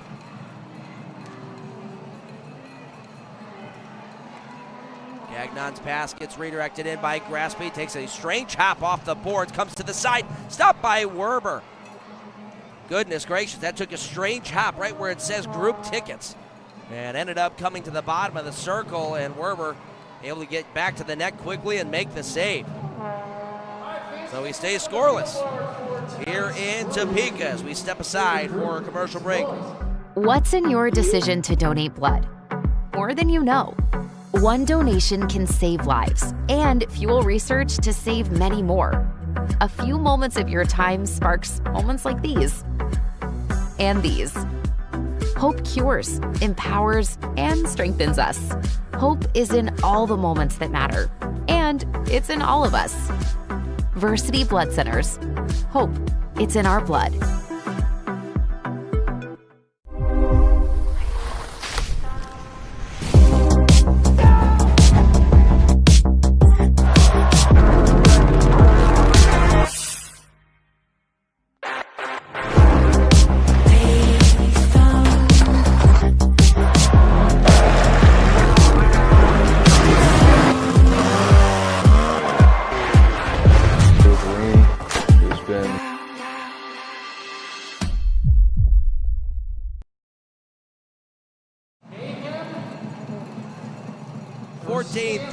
To go on the clock here in Topeka. We are scoreless. Topeka getting the best chance of the second period. Just a moment ago, a strange hop off the boards. Werber came out to play the puck in behind the net, recognized that it took a hop out to the middle of the ice, ended up getting back to his goal, and made the save. Luckily for the Sentinels, that puck didn't have a bit of a sharper bounce, and Scarecrows were a little late getting to the party anyway. Otherwise, we might be looking at a 1-0 game. Werber from in behind his net will play it along the wall. Ross getting pinned up there. Pops free to Peavy. His pass up ahead for Esposito, a little out of Espo's reach, but he'll chase it down, does number 42. Gets it into the Scarecrow zone, turned right back out though. Here comes Igor Litvinov. He'll chip and chase. In behind the net, Ross there to pin him up along the boards. Peavy trying to pull it out. He's got Koash on his tail. Nolan Dawson spinning away from Koash, drops it back to Peavy, trying to relieve a little bit of pressure. Ross, good patience there, able to move it along to Peavy. He'll wrap it around the wall. Koash will exit it right back out again. O'Reilly getting around Panavanov, holds it in behind the net, the wraparound, came out the other side, and Koash had it caught in his skates. Couldn't pull the trigger. Good thing too, because Werber was still caught on that far post. He didn't realize the puck had made it all the way through. Here's Tortorella. There's, goodness, a garage sale of sticks out there. One of them snapped in half, one of them still intact. Not sure what ended up happening there. It was earlier on in the shift. Steer takes a hit from Tortorella. Slapped up the wall. Powell able to keep the play alive. Hiplet Smith unable to pick up that puck, and it gets cleared out to the neutral zone. It's a forward shift here for Maximus Merrick Tortorella with Willette and Panavanov on the backhand. Redirected front by Powell, stopped by Lenz, and he dives to cover up that puck with 12:38 to go in the period. That's more or less what we were hoping to see from the Indiana Sentinels. Get the puck out to the blue line, find a lane, throw it on net, get some bodies to the net as well for some screens or some deflections. It's really the first time we've been able to see that in this hockey game.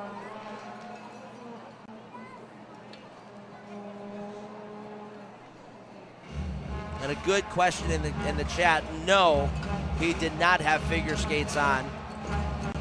I'm assuming you're talking about the fight. He did not have figure skates on, but I would have paid extra money to see that. Here's Bormanis. He'll drop it off for Ross. Dragging it down, backhand feed in front, right in the feet of Bormanis. Unfortunately, couldn't pull the trigger.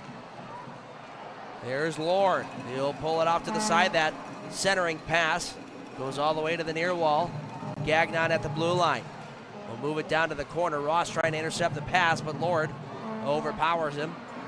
Comes back to Lord. He'll drag it in behind and out the near side. Graspy has a man sneaking back door. There's the pass. Backhand pass out in front. Was hoping to hit TJ Sneed, but it was behind him, and he was well covered anyway. Bormanis banks it off the wall and gets some help from Cunningham to get it out. Tucker Cruz throwing it on net, redirected by Cunningham and wide. Colarusso will drop this one off down low to Cruz. Somehow that made it to Cruz. Went through three different Topeka players. Now Tucker Cruz trying to get this from skate to stick, had it stripped. And Graspy out 2-on-2. Fumbled the puck, so he has to wait for Laura to get back on side, so he'll just dump this one in, go off for a change. Panavanov will hit Zinchenko. Tomacek on the near side. Tries to pull up, loses control of the puck. Zinchenko there to help out. He'll shuffle it down the wall into the corner. Five-man scrum ensues. LaBelle able to pull that one out and clear to the neutral zone. Cole Willette sends it right back into Scarecrow territory. Tomacek putting a hit on Norwinski. Koash can't clear. He had Zinchenko in the way. Second opportunity for the Scarecrows goes right back to the hands of Panavanov. So a little more of the same that we saw in the first period as this one's going all the way down, icing waved off. Good hustle from Tomacek. Neither team able to really grab the reins here.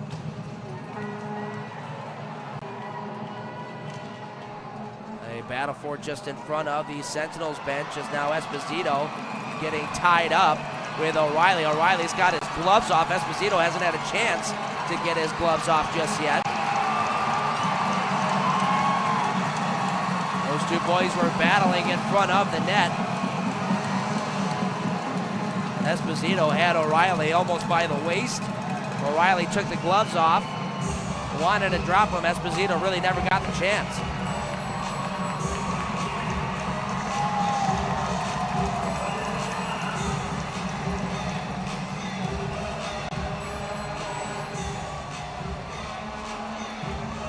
I don't think we're going to get fighting majors here, but I think we'll probably go 4-on-4, each guy getting 2 minutes for a roughing.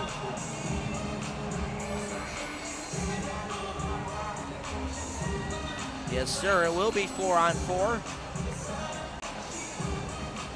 It's a little more space out on the ice now for these guys to try to get the motors revving.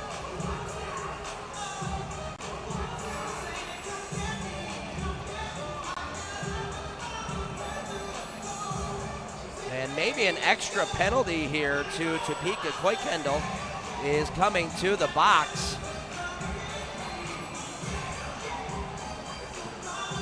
So it might actually be, yeah, it's going to be a 5-on-4.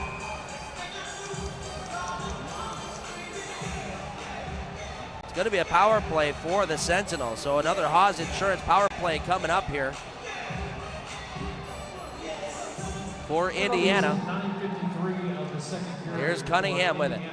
He'll find Panavanov on the far side. Middle of the ice for Hippolyte Smith, but the pass was in between the stick and the skate, right in that triangle there. Here's Tomacek back up top to Cunningham. He'll go Panavanov, walking down the wall and firing one, stop by Lenz. The rebound is loose. Hippolyte Smith trying to hammer it home, cannot. He'll send it around the wall. Taken back by the Scarecrows. Friendly hop for Topeka, leads to a 2-on-1. Lord and Grasby. Here's Lord to Grasby. Sends it just wide of the net. Now Lord below the goal line. Will play a little four corners, kill off some time on the clock. 1:10 left to play in the penalty. The first marker is being served by number 71, Grant Koikendall. Korber will stop this one in behind his own net. Final minute of the Haas Insurance power play.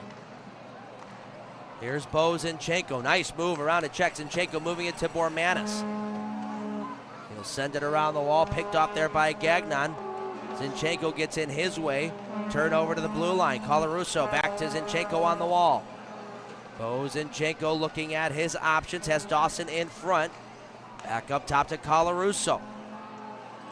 Back down to Bo. Sharp angle shot that's knocked down by Lenz. Dawson comes out to the near side. Bormanis to Colarusso. Back to Bormanis. 25 seconds on the penalty. Colarusso to the middle. Holding, shooting. Off the goalpost. Lays out in front. The heck at it. Unable to get it through. Gagnon laying down. Might have gotten a block. Here's Bormanis back to Colarusso. To the middle of the ice. He'll find Peavy. Peavy to Dawson. The backhander sent just wide. 5 seconds to go on the penalty. Bormanis up top to Colarusso. Holding. Bormanis shooting. Stop, rebound. The heck at it, Lenz. Able to cover it up.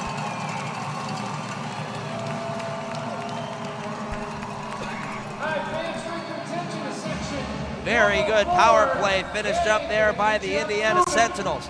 Cannot get a goal. We stay scoreless here in Topeka on the Sentinels Hockey Network.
back in Topeka.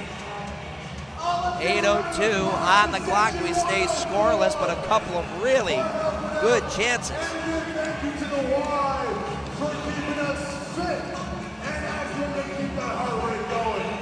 Thank you so much, Topeka. Face off going to the left-hand side of the goaltender, Matt Lenz. See if the Sentinels can build off that power play opportunity. And Padoma goal. Off the draw. Picked up by Lord. He'll chip it in. Panavanov getting in his way. Graspy trying to kick that puck free. Runs right into Anderson. Still ends up having the puck. Will throw across ice. Graspy looking down to Jordan Steer. Pass was out of his reach. Ross will send it up the wall. Not out. Blaisdell keeps it in. Shot was blocked. Goes down to Graspy. Big save, Werber. Graspy in all alone, and Werber able to get the left pad on it. Pulled out of there by the Scarecrows. Cruz forwards it up ahead. Cunningham will dump it in.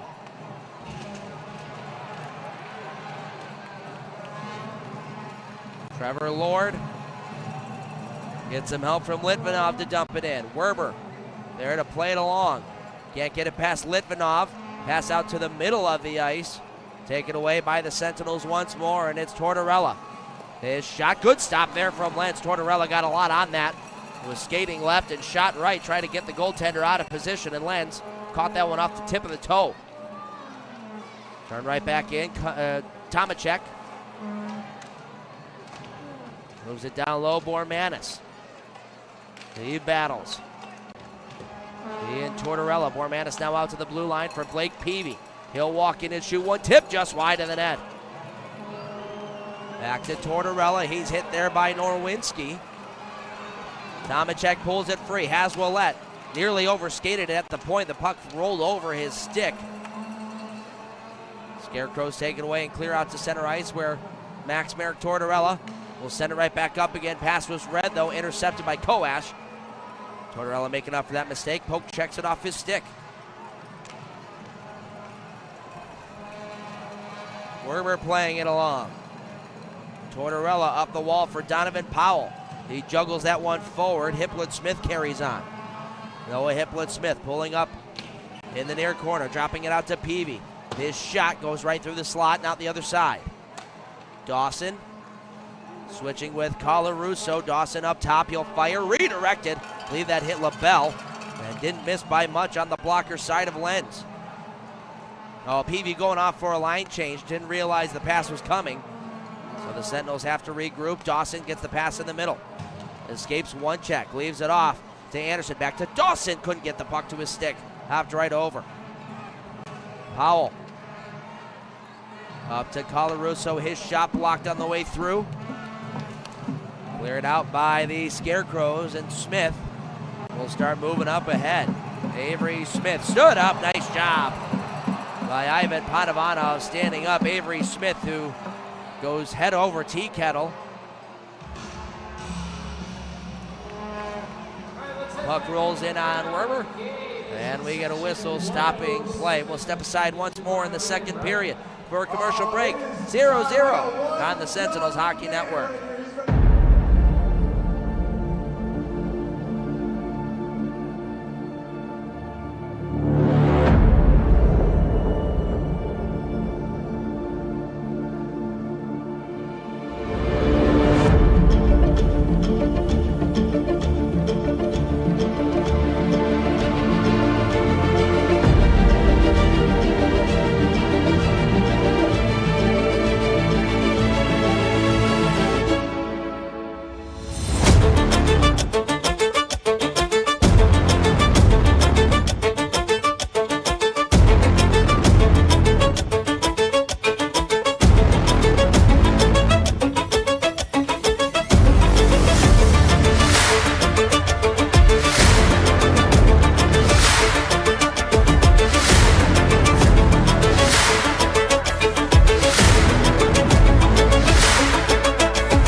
stay scoreless in Topeka.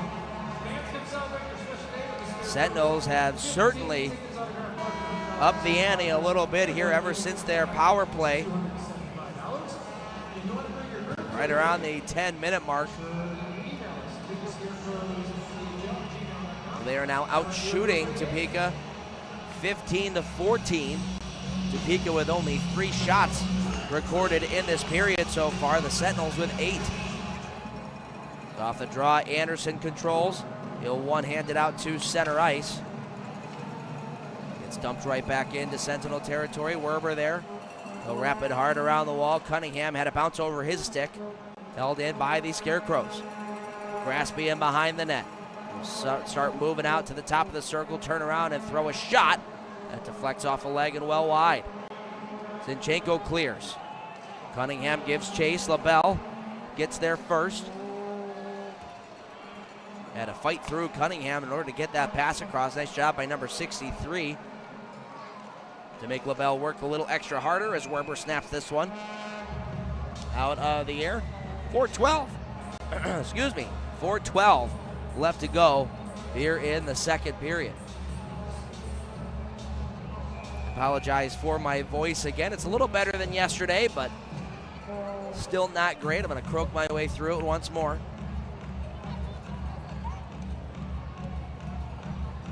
Draw to the left of John Werber. You know, all series we've been having troubles trying to get face-offs done properly. There's something that the linesmen really are not liking with the centermen on both sides. Sentinels and the Scarecrows. We saw it just again right there as Bormanis was trying to figure out what he was doing wrong. There's a wrist shot stopped by Werber. The rebound laid loose. Bormanis clears it away. Tomacek chasing after it. Goes in behind. Graspy. His backhand pass hits the back of the goal. Now cleared out to the blue line. Held in. Graspy, the shot. Werber soaks this one up and hangs on to it. Left a rebound the first time, did John Werber. Figured the second time around he would snap that one out of the air once more. Calm things down, maybe get a line change.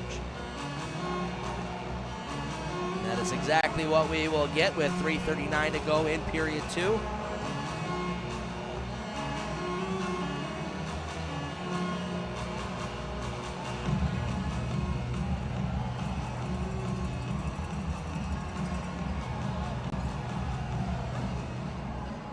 Sentinels win this draw. It's Dawson. Has a jump over his stick, can't clear. Koash right from where he scored yesterday, just about. A little further back, but he risked that one on net. Werber, seeing it all the way, makes an easy glove stop.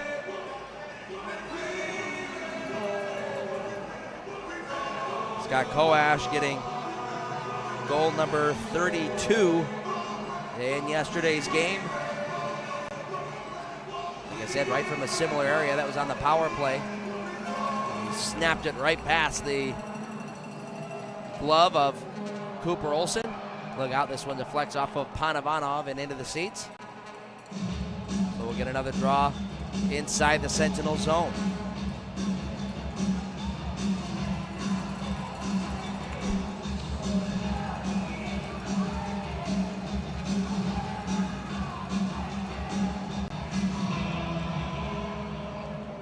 On the draw, Colarusso is able to move it off to Zinchenko. He clears it up ahead. Out of the reach, though, of Donovan Powell, who I believe I found out what's wrong with his equipment. I believe he's got a faulty skate plate as he was trying to push forward and race for that puck. Donovan Powell's got some serious speed.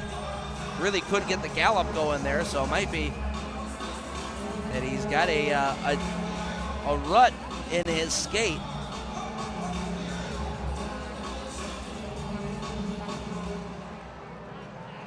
Colarusso off the face-off win. Zinchenko will clear it up ahead. Once again, Powell chasing after it. Loses an edge as he does so, which causes another icing call here for the Sentinels.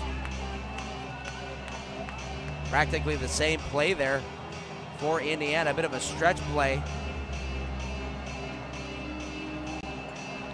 Unfortunately for Donovan Powell, he looks a little bit more like a wounded giraffe trying to skate after that puck right now.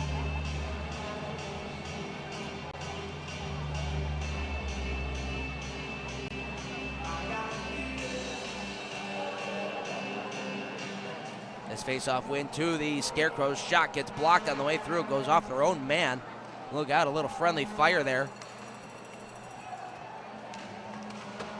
Zinchenko will get it in deep as Graspy is the one who took that shot off the side.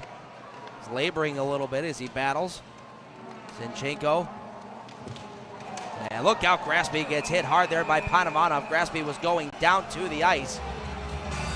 As I said Panovanov, but as Donovan Powell was trying to lay that hit, Graspy lost an edge, so really not much Powell could do. As now Donovan Powell having some trouble. Not sure if it's his skate blade or if he injured himself.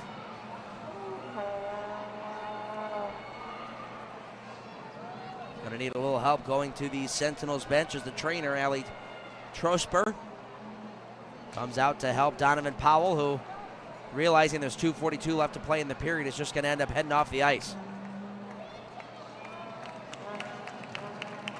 He gets help from Zinchenko and Willette. Couldn't really tell what had happened.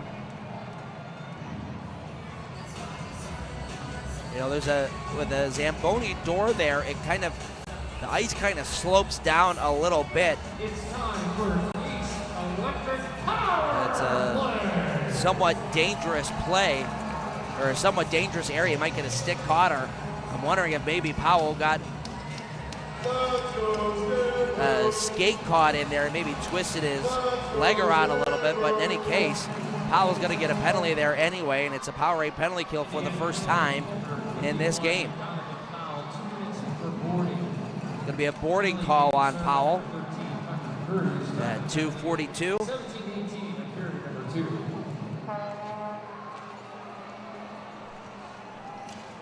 Graspy with it. He'll send it up to Blaisdell. There's a big hit in behind the net. Blaisdell at the blue line will walk to the middle of the ice, D to D with Whalen. Whiffed on the pass, taken away by Hiplet Smith, and he'll clear.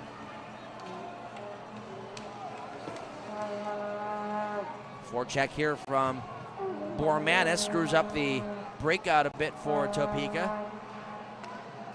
Still moved up ahead, pass out to the near side. Lord, his wrist shot gets blocked. Graspy in the corner will come up top. Back to Graspy, looks out to Whalen at the blue line. Pass was not on target. And Whalen will have to double back, move back up ahead to Topeka. But unfortunately for Graspy, he was just a hair offsides according to the linesman. 54 seconds left to go on the Donovan Powell penalty, which is being served by Tucker Cruz.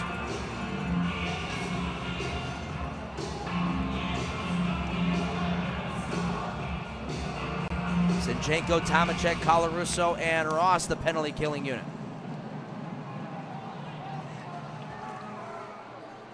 LaBelle will move it along to Koash. Gagnon now setting up in behind the net, tries to get the breakout going. Koash. Start moving through the neutral zone. Motors in over the blue line. Gets around one check, has it roll off his stick, so he puts it out to the point. LaBelle. Gagnon, high point. His shot blocked by Tomacek. Back to Gagnon. LaBelle nearly fumbled that puck at the point, was able to relieve it. Checo down low. With under a minute to play in the period, 10 seconds left to go on the penalty. Sneath will put it up to Gagnon. Back to Sneath. Down low, Checo in front. Good stop there from Werber. Got the stick on top of that. We are now back at full strength. Pass across, whiffed on, bounces towards the net. Koash will gather it in the corner. Goes to Gagnon up top. His shot hits the glass.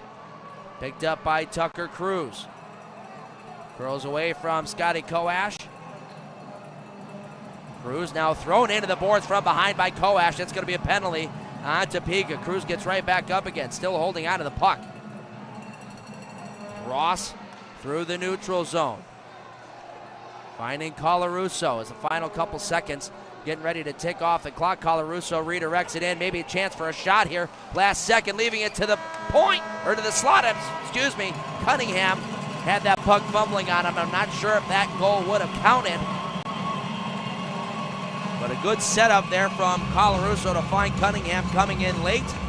He was the guy coming off the bench after Werber had gone off for the extra attacker.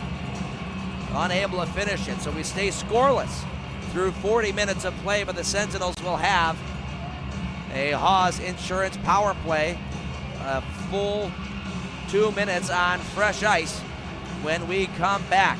0-0 is your score as we step aside for intermission break on the Sentinels Hockey Network.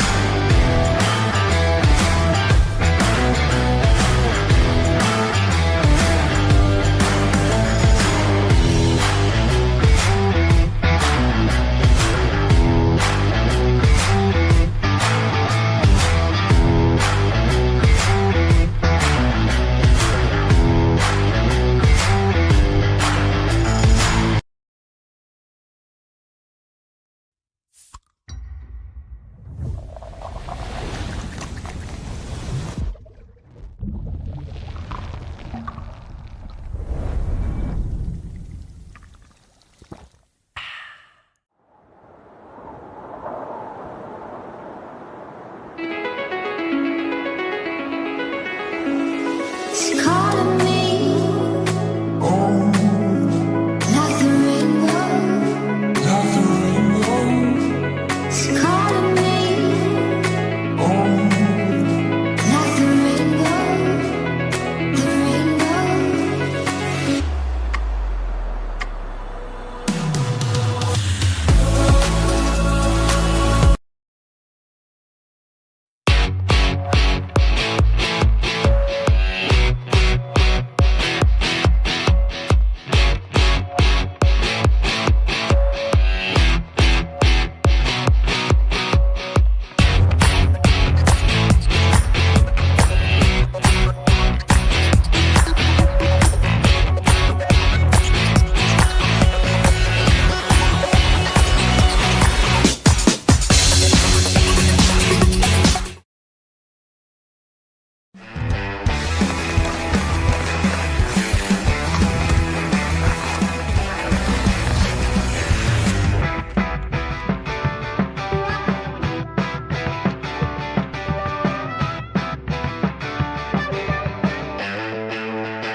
Scott and his entire team, from the most simplistic things to the most complex, are phenomenal.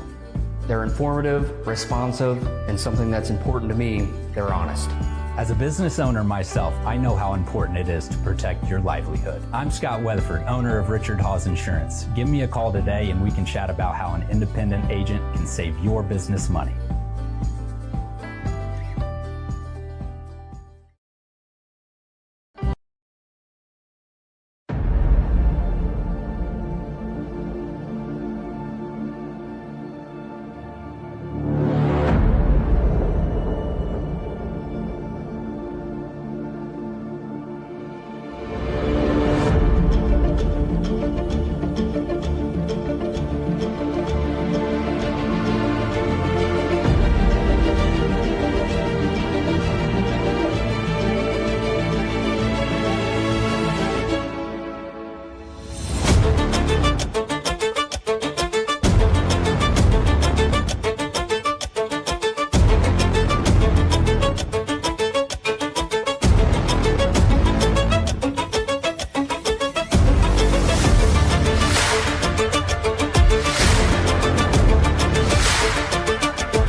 What's in your decision to donate blood?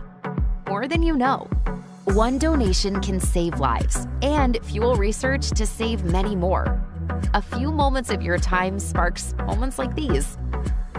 And these. Hope cures, empowers, and strengthens us. Hope is in all the moments that matter. And it's in all of us. Versity Blood Centers. Hope. It's in our blood.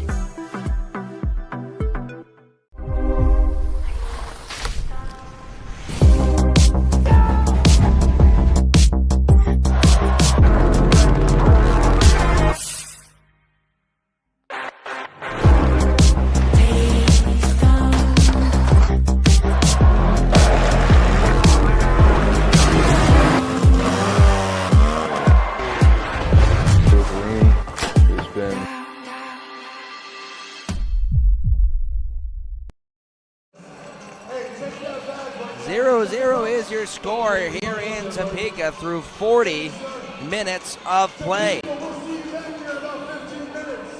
Shots through those 2 periods. The Sentinels making a real nice comeback effort in the second period. They were outshot 11-7 in the first. And after the second, it is now 20-15 in favor of the Scarecrows, so even at 9 in that period. And as I mentioned, the turning point there was certainly the power play that the Sentinels got after Quinn O'Reilly got tagged for an unsportsmanlike conduct. He and Ethan Esposito getting tied up right in front of the Sentinels bench. Esposito really didn't get a chance to get his gloves off for the fight. O'Reilly did. And that's what got him the additional 2 minutes. There were 3 penalties in total in that period. 2 for Topeka, 1 for the Sentinels. It was the O'Reilly penalty, followed up by Donovan Powell, who got a boarding call after, or as he was kind of falling to the ice. Trevor Graspy had the puck, started to fall towards the ice as Donovan Powell was about to hit him. Bit of a bad luck, bad place, bad time for Donovan Powell, who also got injured on the play.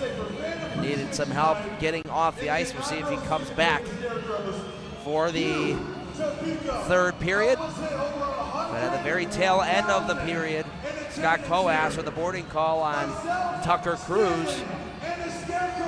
The Sentinels will have a full 2-minute power play to start out the third period. Quick trick around the FPHL. A couple more finals. Fort Huron winning 3-1 over Watertown. Binghamton up 3-1, or winning 3-1, I should say, over the Danbury Hat-Tricks. Blue Ridge gets their winning streak snapped. The Thunderbirds with a 4-goal third period come back and win it by a score of 5-3. So a bit of a sour note there for the Blue Ridge Bobcats to finish off their season, blowing a 3-1 lead. Columbus and Petey tied at 1 in the middle of the third period there. Baton Rouge and Biloxi tied up at 2 in the third period out in Baton Rouge, and up in Monroe, Athens trailing it 3-1 to the Monroe Moccasins. And that is your trip around the FPHL. All right, we'll step aside once more and be back with the third period of play in about 12 minutes time here on the Sentinels Hockey Network.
Scott and his entire team, from the most simplistic things to the most complex, are phenomenal.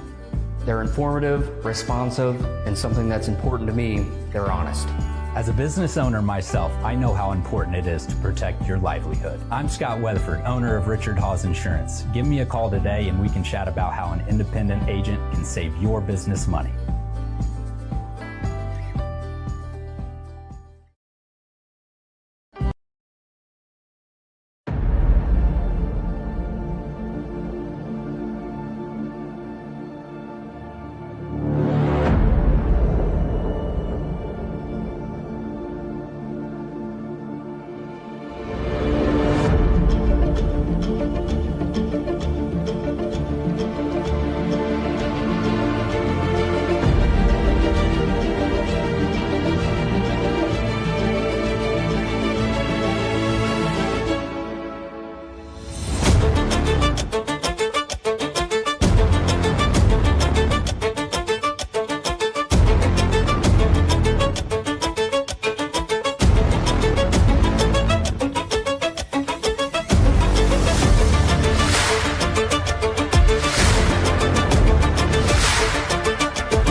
What's in your decision to donate blood? More than you know. One donation can save lives and fuel research to save many more. A few moments of your time sparks moments like these. And these. Hope cures, empowers, and strengthens us. Hope is in all the moments that matter. And it's in all of us. Versity Blood Centers. Hope. It's in our blood.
final 20 regulation minutes about to get underway here at Landon Arena.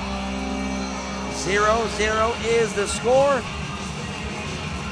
The Sentinels will start the third period, on the Haas Insurance power play.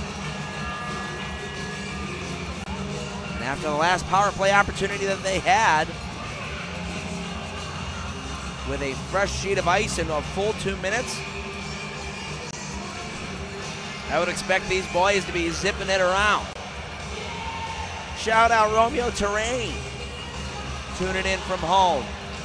Miss you, Romeo.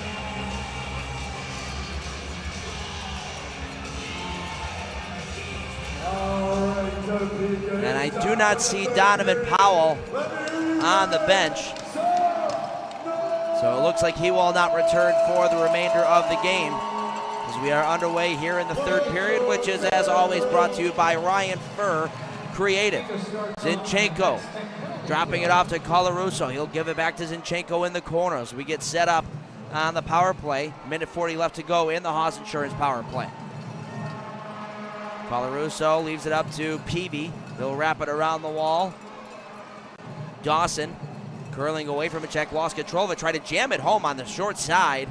Popped up into the air and cleared by the Scarecrows. 1:20 on the penalty clock. Colarusso will start the breakout. Zinchenko goes cross ice onto the tape of Bormanis. Bormanis fakes the shot, will curl.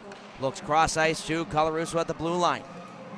He'll find Peavy. Peavy the shot, tipped by Dawson just wide of the goal. Comes free to Zinchenko, lost it in his skates. Taken out of there and cleared by Sneath the length. 53 seconds left to play on the Haas Insurance power play. Couple of line changes here for the Sentinels. They've got Hiplet, Smith, Tomacek, Cunningham, and Panovanov out there now. Peavy getting the last change with Ross jumping out. Topeka clears it down once more. Approaching a half minute left to go. On this Haas Insurance power play, Panovanov gets stopped up, has to drop it back to Ross, who's got some room to wheel. He'll dump it in. Len's there to stop it in behind. He'll wrap it around the wall. Hiplet Smith can't settle it down. Cleared out of there by the Scarecrows. Graspy will dump it in deep. Final 10 seconds of the power play. Tomacek over the Scarecrow logo at the neutral zone. Can't get that puck in deep as we get back to full strength. Cunningham now will flip it in the air and down, chasing after it. Picked up there by LaBelle. He'll wrap it around the wall. Lord's blind backhand pass intercepted by Esposito. Now Ethan Esposito. Chip it around to check and get the puck in. Pass out in front. The turnaround shot by Anderson.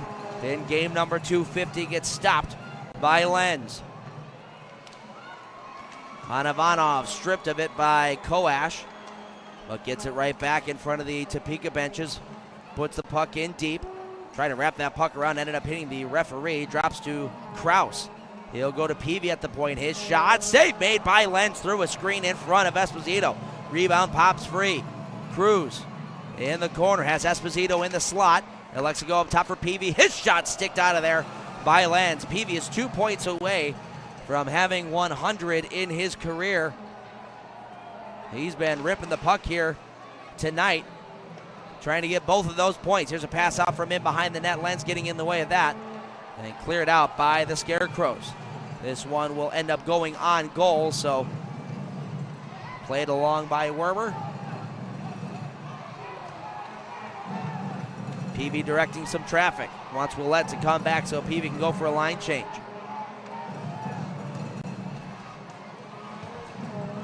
Dawson hits Tortorella. Tortorella over the line. Gets crunched. Goes out to the opposite side. Hiplet Smith after it. Puts it back to the line for Colarusso.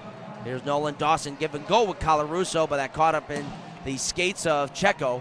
And he'll clear it out to the neutral zone. Sentinels spin it right back up. Tortorella moves it in deep. Norwinski chasing after it, will go high up off the glass and around. Smith stopped up at the blue line. Scarecrows have to tag up. So even though the power play really didn't generate all that much, the Sentinels still with a good start here in the third period. Most of the play has been spent down to our left. Blaisdell spins that puck away from a forechecking Anderson. Smith going up against Ross, who stands him up and knocks him down to the ground. Nice job there by Ross. Giveaway, pass out in front, they score! Giveaway from behind the net. Pass out in front for Trevor Grasby, who picks up his 15th goal of the year, extends his point streak to 4 games.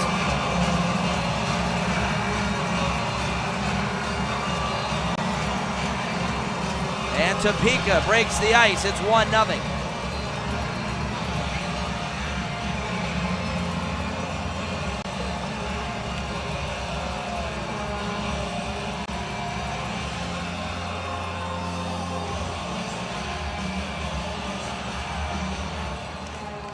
So after a good start to this third period, Scarecrows are the ones to open it up.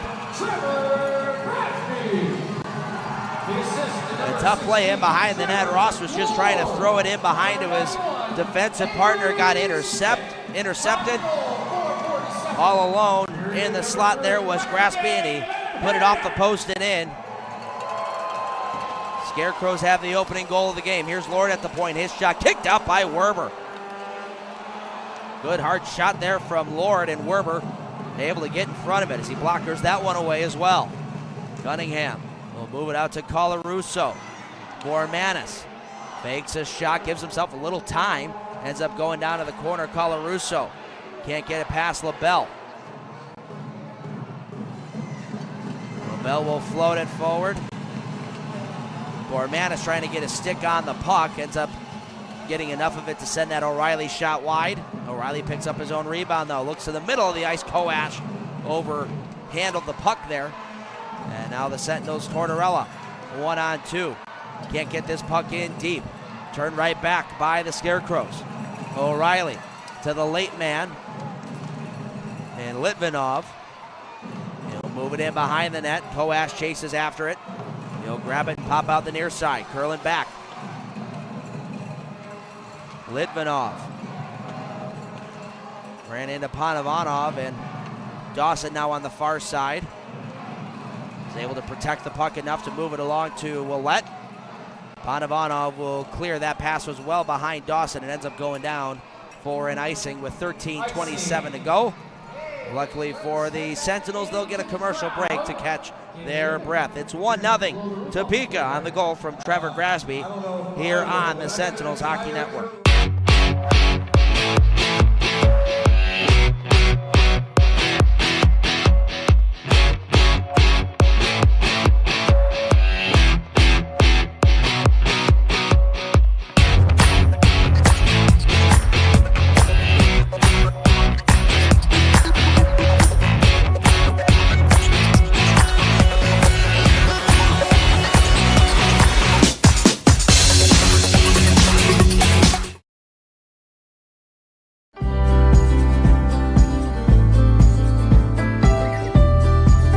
His entire team, from the most simplistic things to the most complex, are phenomenal.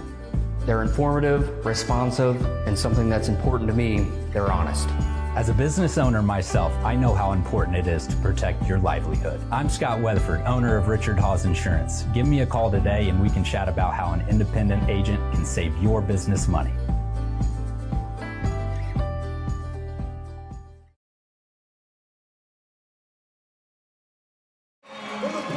1-0 Scarecrows. Here with 13:27 remaining in the third period of play. They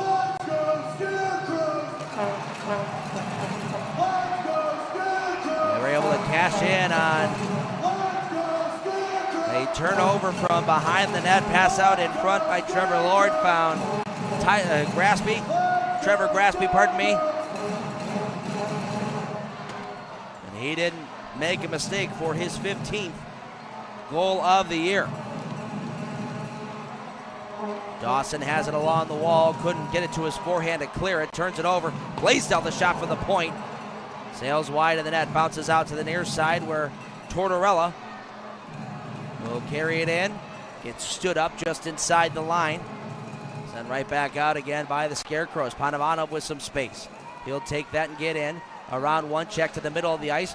Fanned on the shot. Now Anderson, the wrister, goes wide on the glove hand of Lenz. And behind the net they battle. Anderson able to seal off the wall. Blaisdell tries the opposite side. Chip past Ross. And to center ice. Dawson up ahead for Anderson. Misses him and goes down. Icing waved off. Good hustle there, Cunningham. He was able to save the icing.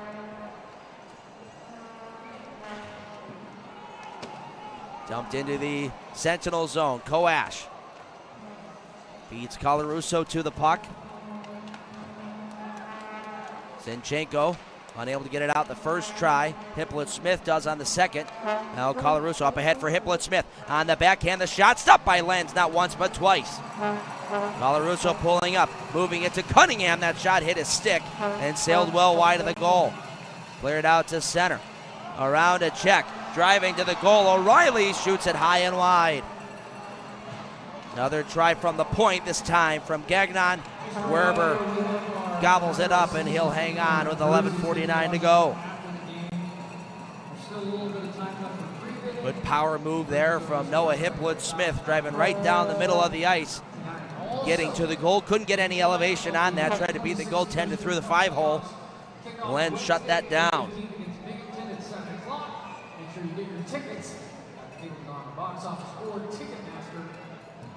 Mormanis on the face-off here. He'll go up against TJ Sneath.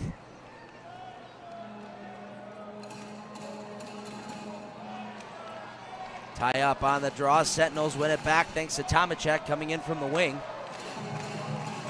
Tucker Cruz will float it through the air. Bormanis has it skip past him.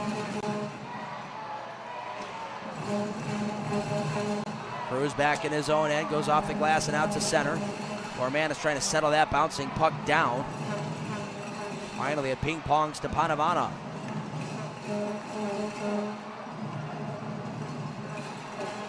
Panovanov once again at the neutral zone. Didn't have much to do with it, so he just dumps it in. Sentinels get a line change.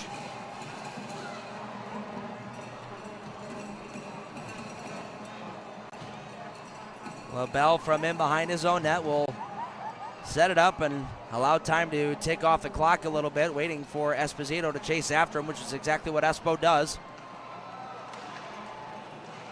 Dumped in by the Crows.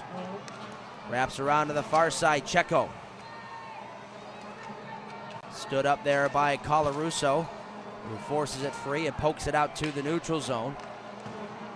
Sent right back up again to Corey Checo, waiting at the blue line. His pass to the middle of the ice was a bouncing one. Tortorella will control, protect around one check and start moving. Colarusso at the neutral zone, makes a move at the blue line, stayed on side. A slap shot by Anderson was kicked away by Lenz. Anderson again from the wall. Lenz able to get a stick on that. And behind they battle for it. Taken by the Scarecrows. Backhand pass up ahead for Nagy. He'll chase it down. Brace for the hit from Peavy. Turned over to Tortorella. Tortorella will look over his options as we are over halfway through this third period. Zinchenko down the wall. Will wrap it around, pass out in front. Peavy couldn't get a stick on it, knocked away from him last moment. Ross the shot, tipped on goal, and Lenz makes the save. He'll hang on to it. 9:45 to play in the third period. Sentinels trail by 1 here on the Sentinels Hockey Network.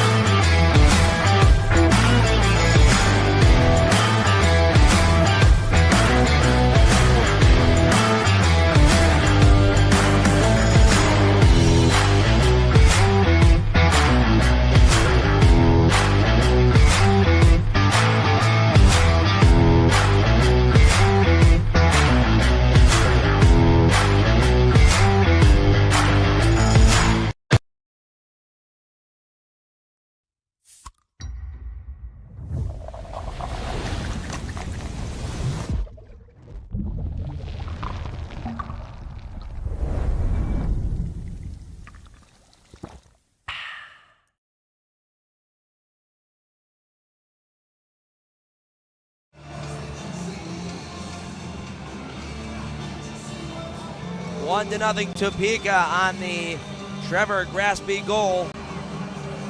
Sentinels trying to find a way to beat Matt Lenz here in this third period. We'll have an offensive zone draw here coming up. Two teams in their inaugural season, finishing up the regular season playing against one another. Sentinels will start their offseason as soon as this game is over. The Scarecrows will take on Binghamton in round number 1. And they've got a tough road ahead. Lucky for them, they've got game 1 right here on home ice. Maybe they could use the home crowd to their advantage. Maybe steal a game against Binghamton, but it's going to be a tough road for Topeka to try to get through the first round. Clearing attempt held in by Smith, stripped of it from behind by Colarusso, bouncing puck. Smith couldn't get it on goal. Dawson will send it out to the neutral zone. Taken by Graspy. Smith along the near wall, gets stopped by Panavanov at the point. Puck gets pinned up there. Now finally it gets smacked out to center ice where it's sent right back in by Steer. Cole Willett behind his own net, looks at his options. Finds Panavanov on the wall. Panavanov moves out to the neutral zone. Has some space to walk into a line and fire one. Stopped there by Lenz. The rebound popped up in the air. The first time Panavanov has been able to rush the puck up the ice and get a shot on goal, and that one nearly caught Lenz by surprise. Tortorella will chip it in. LaBelle will move it up the wall. Peavy there to take it away for the Sentinels. Max Merrick Tortorella at his own blue line. We'll move it along to Peavy, who had that deflect off of his stick, turn right back up again. Here's Koash walking in, he scores! What a shot, Scotty Koash! Beating John Werber on the blocker side. 2-0 Topeka.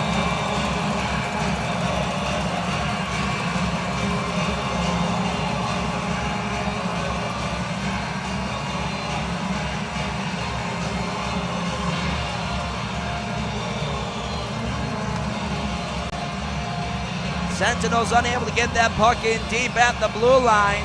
Gets turned right back to Scott Koash, one of Topeka's sharp shooters.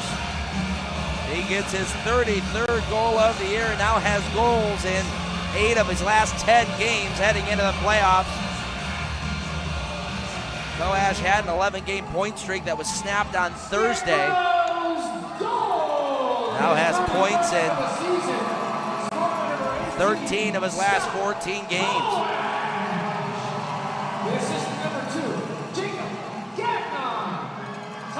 So the Sentinels now down by 2. Need to start mounting a comeback here quickly with time no longer on their side. Anderson holding. Will drop it off to Ross. Now Ethan Esposito. He'll start the breakout to Zinchenko. Didn't have an option, so he just flips it to the middle of the ice. Sent right back in by O'Reilly. Werber around the wall. O'Reilly there to pick it off. He battles with Zinchenko. Bo's going to win that one. Move it across to Cole Willett, who has some space. Finally, he's able to settle that puck down and get it in deep. Sentinels have had a hard time in this game really getting pucks to settle down and get passes to go where they want them to. Can't make excuses because it's for both sides, but you got to wonder if it's a question on how the ice surface is holding up after all the activity it's seen in this game so far. This one passed up ahead for Koash, looking for a breakaway. Couldn't get to the puck. Panavanov will slap it around. Cunningham. Back up ahead to Dawson. He gets checked by Gagnon. Scarecrows will come right back in. Checo. Send it down the wall and in behind. Pulled out of there by Sneath. The turnaround pass out in front. Cunningham gets in the way. His pass to Dawson was read. Sens can't get it out. Set up again in behind their own goal.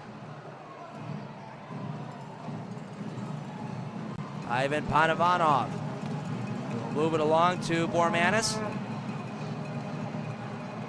Cole Willett holding on to it, will float one on goal. Juggled for a moment there by Lenz, but he's able to hold on to that and grab a whistle, stopping play with 5:34 to go. All right, Topeka, in just a few moments, we're going to do the... Well, fans, the 2026-2027 season not very far away. Get your season ticket packages now, $300 between now and May 1st for the full season ticket. Half season is $150. Don't miss out on the opportunity. If you haven't yet, scan that QR code and get your season tickets today.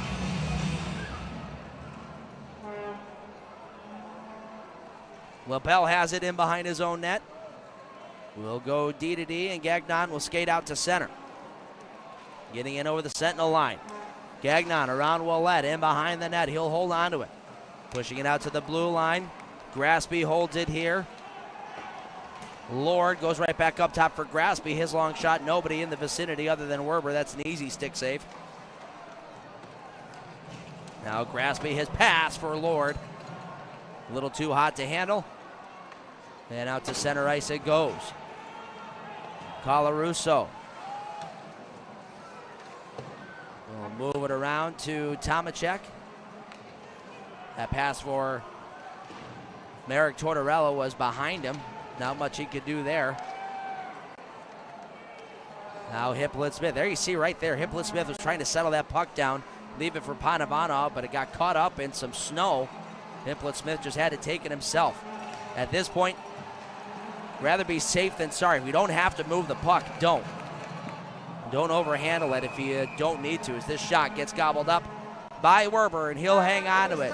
Sentinels trail it by 2. The finale of the third period coming up right after this on the Sentinels Hockey Network.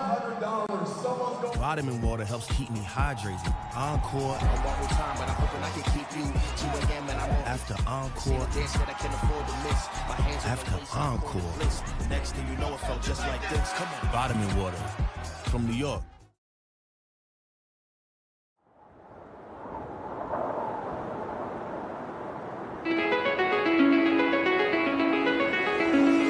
It's calling me, like the rainbow, It's calling me, like the rainbow, the rainbow.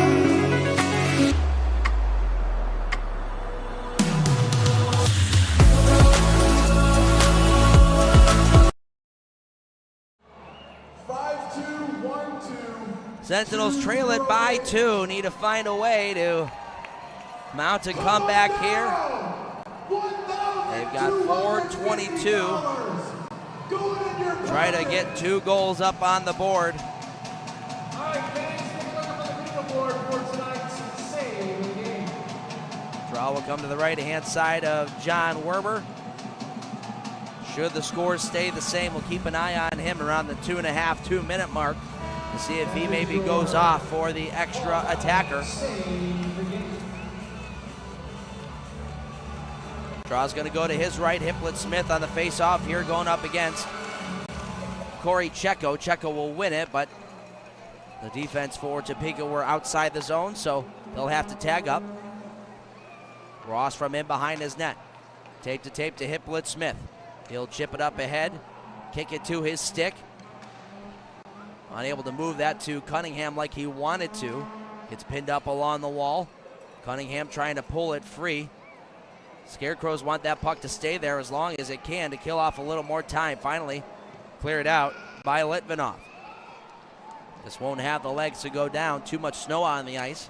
So Panavanov goes back and grabs it And he'll start running through center ice. There goes Ivan Panovanov, as he's done all game. Pulls up, kick, get the shot off right in the middle. Bouncing puck past Esposito. Colarusso there to save the day, break up that breakaway.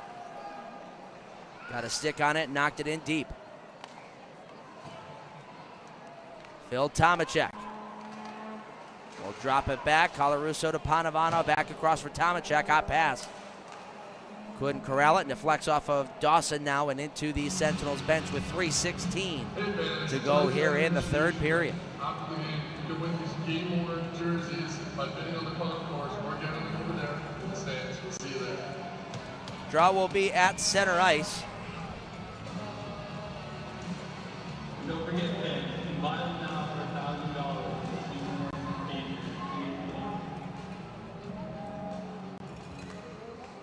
Off the draw, Dawson will control it, dropping it back to Colarusso.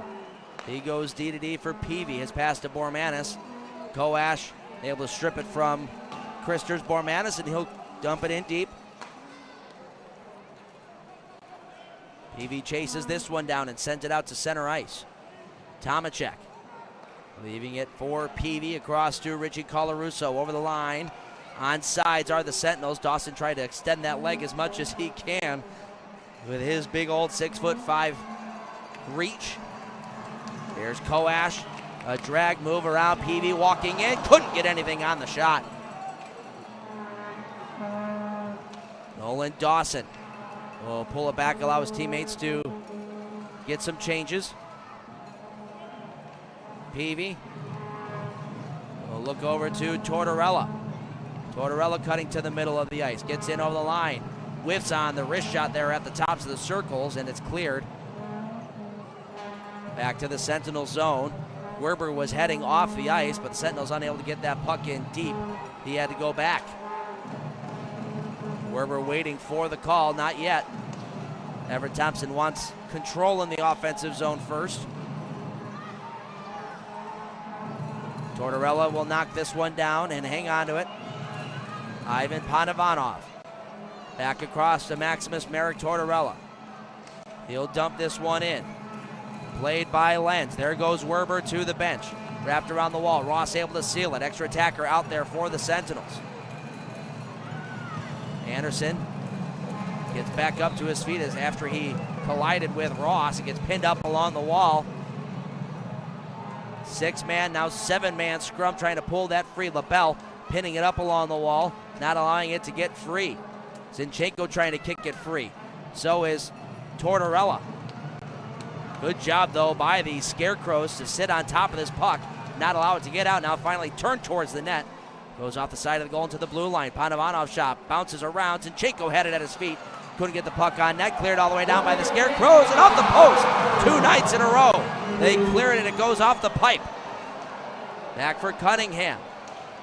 LaBelle can't get to it. Zinchenko cutting to the middle. His shot blocked. Rebound. Lays loose in the slot. Pulled back by Zinchenko. Backhand shot. Panovanov save made. Rebound. Anderson can't get it home.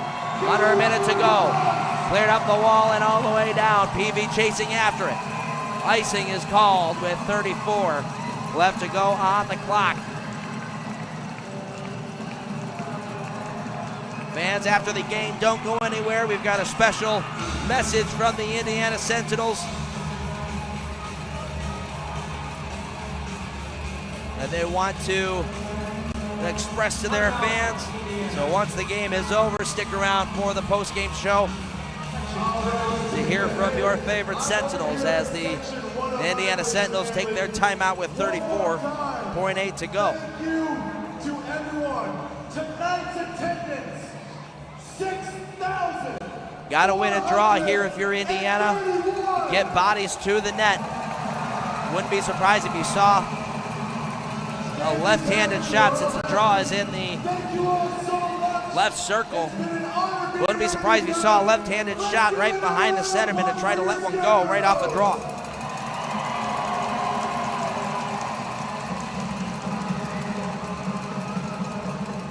With the extra attacker out there, just taking a look at who's on the ice. Looks like the Sentinels are going to go with Ivan Panovanov, Corey Cunningham, Blake Peavy, Dalton Anderson. Or pardon me, not Anderson. That's Nolan Dawson, Ethan Esposito, and Christers Bormanis. Then we have the post-game skate as well after the game.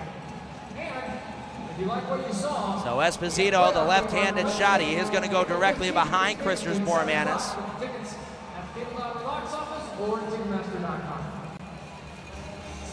So let's see what the boys can cook up here in the final 34.8 of the third period. Bormanis trying to push it free. He does. Backhanded toward the net.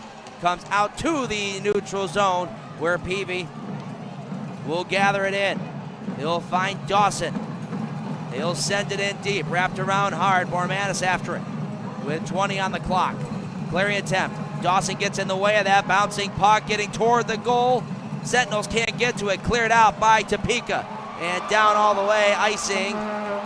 It's waved off. No, we are going to get a penalty, though, as Ivan Panovanov gets thrown into the boards by Avery Smith. And here go the Sentinels going after Avery Smith as Panovanov down on the ground.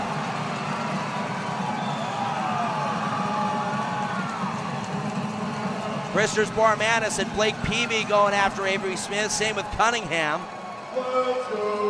Esposito tied up with Lord. And that was a hard collision for Ivan Panovanov going into the boards. There was never any indication of whether or not there was a icing being called, which led to that huge collision.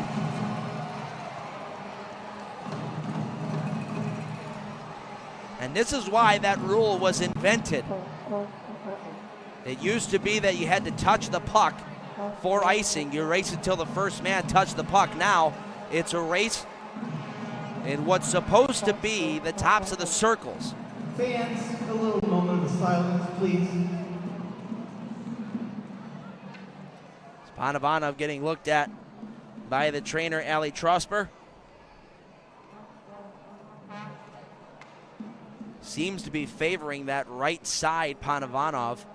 He went in hard, and it seemed to be shoulder first. Just looking at it live.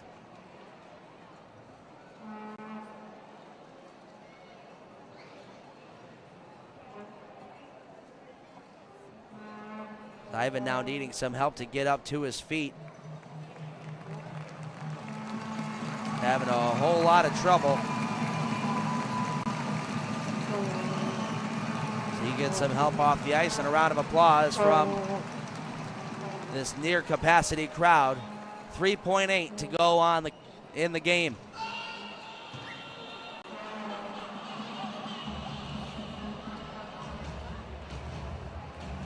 Well, that certainly is not the way that you want to see the season come to a close.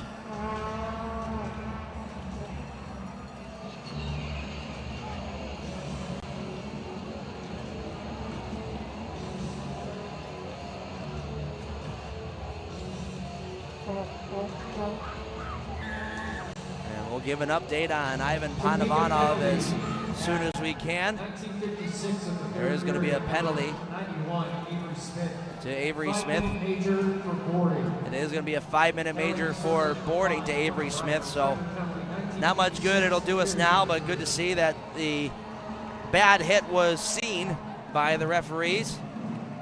As the puck is dropped, Topeka will clear, and the game comes to an end as we get some rough stuff now in front of the net. Ross dropping the gloves with LaBelle. Tortorella jumping on top of one of the Scarecrows at the side of the net. That's Gagnon as they go rolling and throwing punches. Want to be careful with skates there.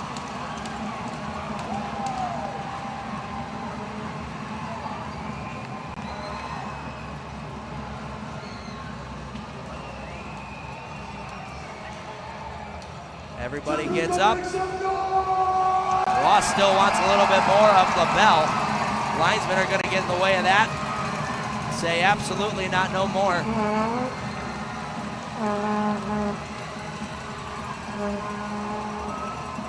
Now Ross going after Scotty Koash.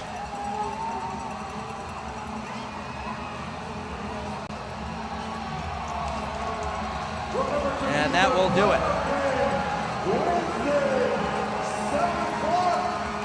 And so, the inaugural season for the Indiana Sentinels has come to a close. It wasn't the season that we were hoping to have as far as our record is concerned, but beyond that, this was an incredibly successful first year in the FPHL for the Sents. The Sentinels organization would like to thank all of our players, past and present, for wearing the Sentinels sweater with pride, leaving it all on the ice every game. It takes a lot of preparation and hard work to make it through an entire season of the FPHL. And these guys not only got better with time, but really clicked as a group as the season came to a close. We cannot wait to see what kind of entertainment the boys are going to provide next season. Thank you to our incredible coaching staff, Everett Thompson, Cam Yarwood, Nick Wright, for all their hard work all season long.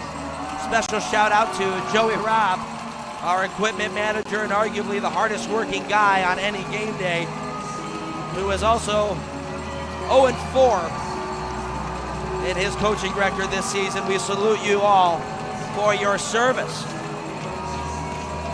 Special shout out to Everett Thompson, who single-handedly flipped the script for this team when he joined on October the 27th. He took over this club when it was 0-6 and getting blown out of the water each and every night, and turned it into a team that last weekend took down what on paper is a mid-tier SPHL team. He has helped 3 Sentinels get called up to the SPHL and has added an incredible amount of talent to the roster in their stead. And a personal thank you to Everett Thompson from me for helping me secure this job. If not for him, I certainly wouldn't be here right now.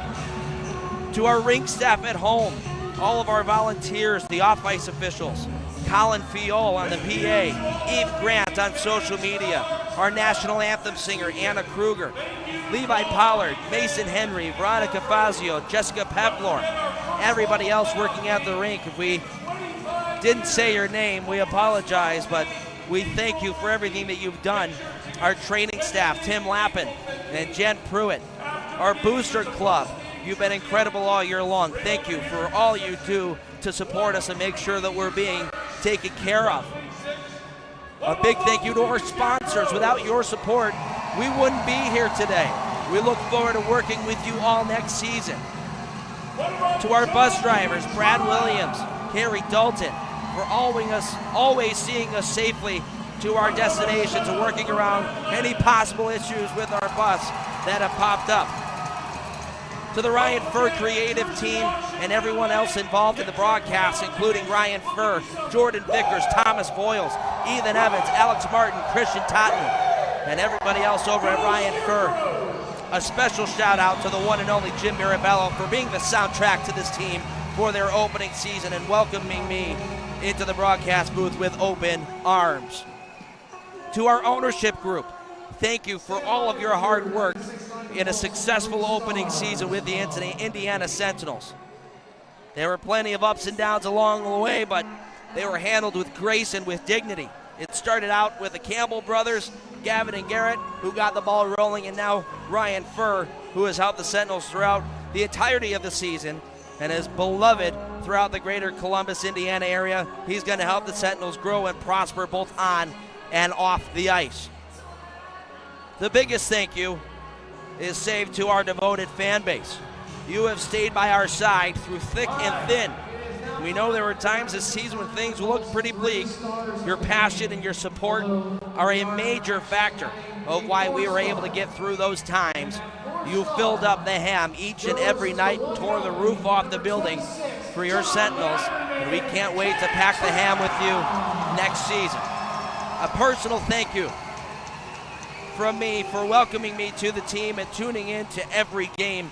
You have made me feel right at home here in Columbus, Indiana, and I hope you have enjoyed our broadcast and are as excited as I am about next season. We certainly have plenty of fun things planned for you all in the 2026-2027 campaign. The players, the coaches, and the management cannot express their gratitude to you fans enough, but we certainly will try. for the last time this season. You have been watching Indiana Sentinels hockey on the Sentinels Hockey Network. We leave you this season with a message from your Indiana Sentinels. Andy Petzinger signing out.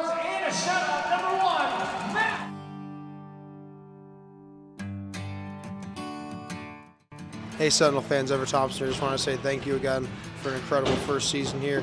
Can't wait to be back with you guys here soon in the fall here. But it's been an incredible first season here. Thanks to you guys again for everything you guys have done for support-wise. We'll see you soon. Thank you, Sens fans. See you next year. Thank you, Indiana Sentinels fans, for welcoming me with a warm heart here. I know it came a little later, but during my time here, it was a blast. Hey Sens fans, Blake Peavy here. Just want to thank you guys for welcoming me and with open arms, along with all the other guys who came in later on the season. It's not the easiest thing. We just can't thank you enough for all the love and support that you've given us. Want to give a shout out to everybody behind the scenes, all the fans who came out every game, all the kids who show us support, Brad, Chandra, the list can go on. Thank you all so much. Can't wait to see you guys next year. Thanks to all the fans for a great year. It's been a blast so far. We can't wait to see you next year. Thank you, fans. I'll see you next year. Thank you, Sentinel fans, for the comment this season. It was an amazing season. I hope we'll see you in the next one. Hey, Sentinel fans, just want to say thank you for a great season. Looking forward to next year. October can't come quick enough. Thanks, guys. Hey, Sens fans, Corey here. Just wanted to say thank you for all the support you guys gave this season. Came in a little late, but you guys have been nothing but great to me. Brad and Chandra, special shout out to you guys. You've been magnificent with all the snacks and everything you guys do behind the scenes. So thank you very much. Hey Sens fans, Cooper Olsen here. Thank you for coming out and showing love to the team this year. It's a ton of fun playing in front of you guys. Way to be loud. We'll see you next season, eh? Hey Sens fans, Romeo Terrain here, number 90 on defense. I just want to say thank you guys for all the support this whole season, and thank you for meeting with us through thick and thin. And I hope that I can come back next year, and hopefully that we can do the same thing that we did this year and bring you guys lots of joy to the Columbus area and bring you guys lots of wins. Hey Sens fans, cheers number 20, and I just want to say thank you for the season and for being good fans. Thanks. Thank you, Sens fans. This is Tucker Cruz here. We really appreciate the support all season long and can't wait for next season. Thank you, Sens fans, for all your support and everything you do for our team. Can't wait to be back next year. Thank you, Sens fans, for all the support. This year's been awesome and looking forward to what we're building here. All right, hey fans, just wanted to thank you guys for all your love and support this season. It really goes a long way, everything you guys do for us. Definitely is much appreciated, so thank you for everything, Columbus. All right. Hey, Sentinels fans, appreciate your support throughout the year. It was a super great time. Can't wait for next year. Hey, Columbus fans, we appreciate your support all season.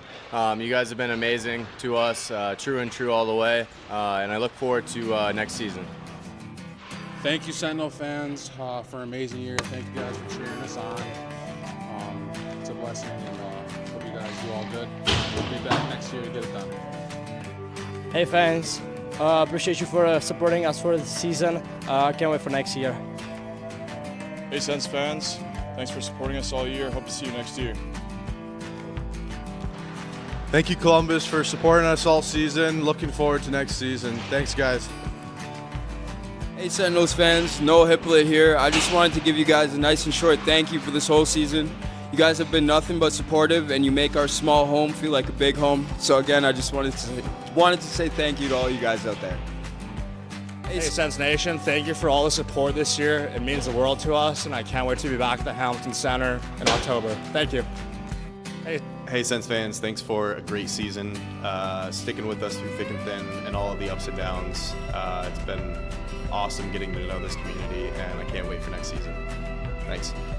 Hi Sentinels fans, Jim Mirabello here. Glad to have this opportunity to thank you all for your support of our broadcast this season.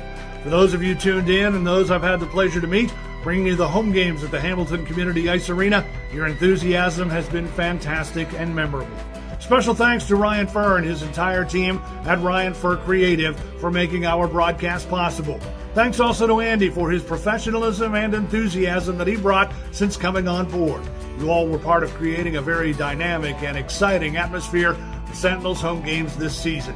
Have a great spring and summer. It won't be long until fall rolls around and it's Sentinels hockey time again. Hey Sentinels fans, Andy Petzinger here. I just wanted to say a quick thank you to you all for showing out and showing up for us all season long. The ham is always rocking and always filled to the brim, so we can't tell you how much we appreciate all of your love and support. For me personally, thank you for welcoming me with open arms halfway through the year. I'm so happy I get to travel with these guys on the road and come back home and be with the great Jim Mirabello on home ice. So a special shout out for me to Everett Thompson and Ryan Furr and the rest of the ownership group for allowing me to be in this spot. I cannot thank you all enough. We'll see you next year. What's up, Sentinels fans? I just want to give a huge shout out to you guys for all the support you've given the team in this first year. I am hugely excited about what's coming in season 2. I want to thank you all for sticking with us and for supporting us every step of the way. Let's go, Sents.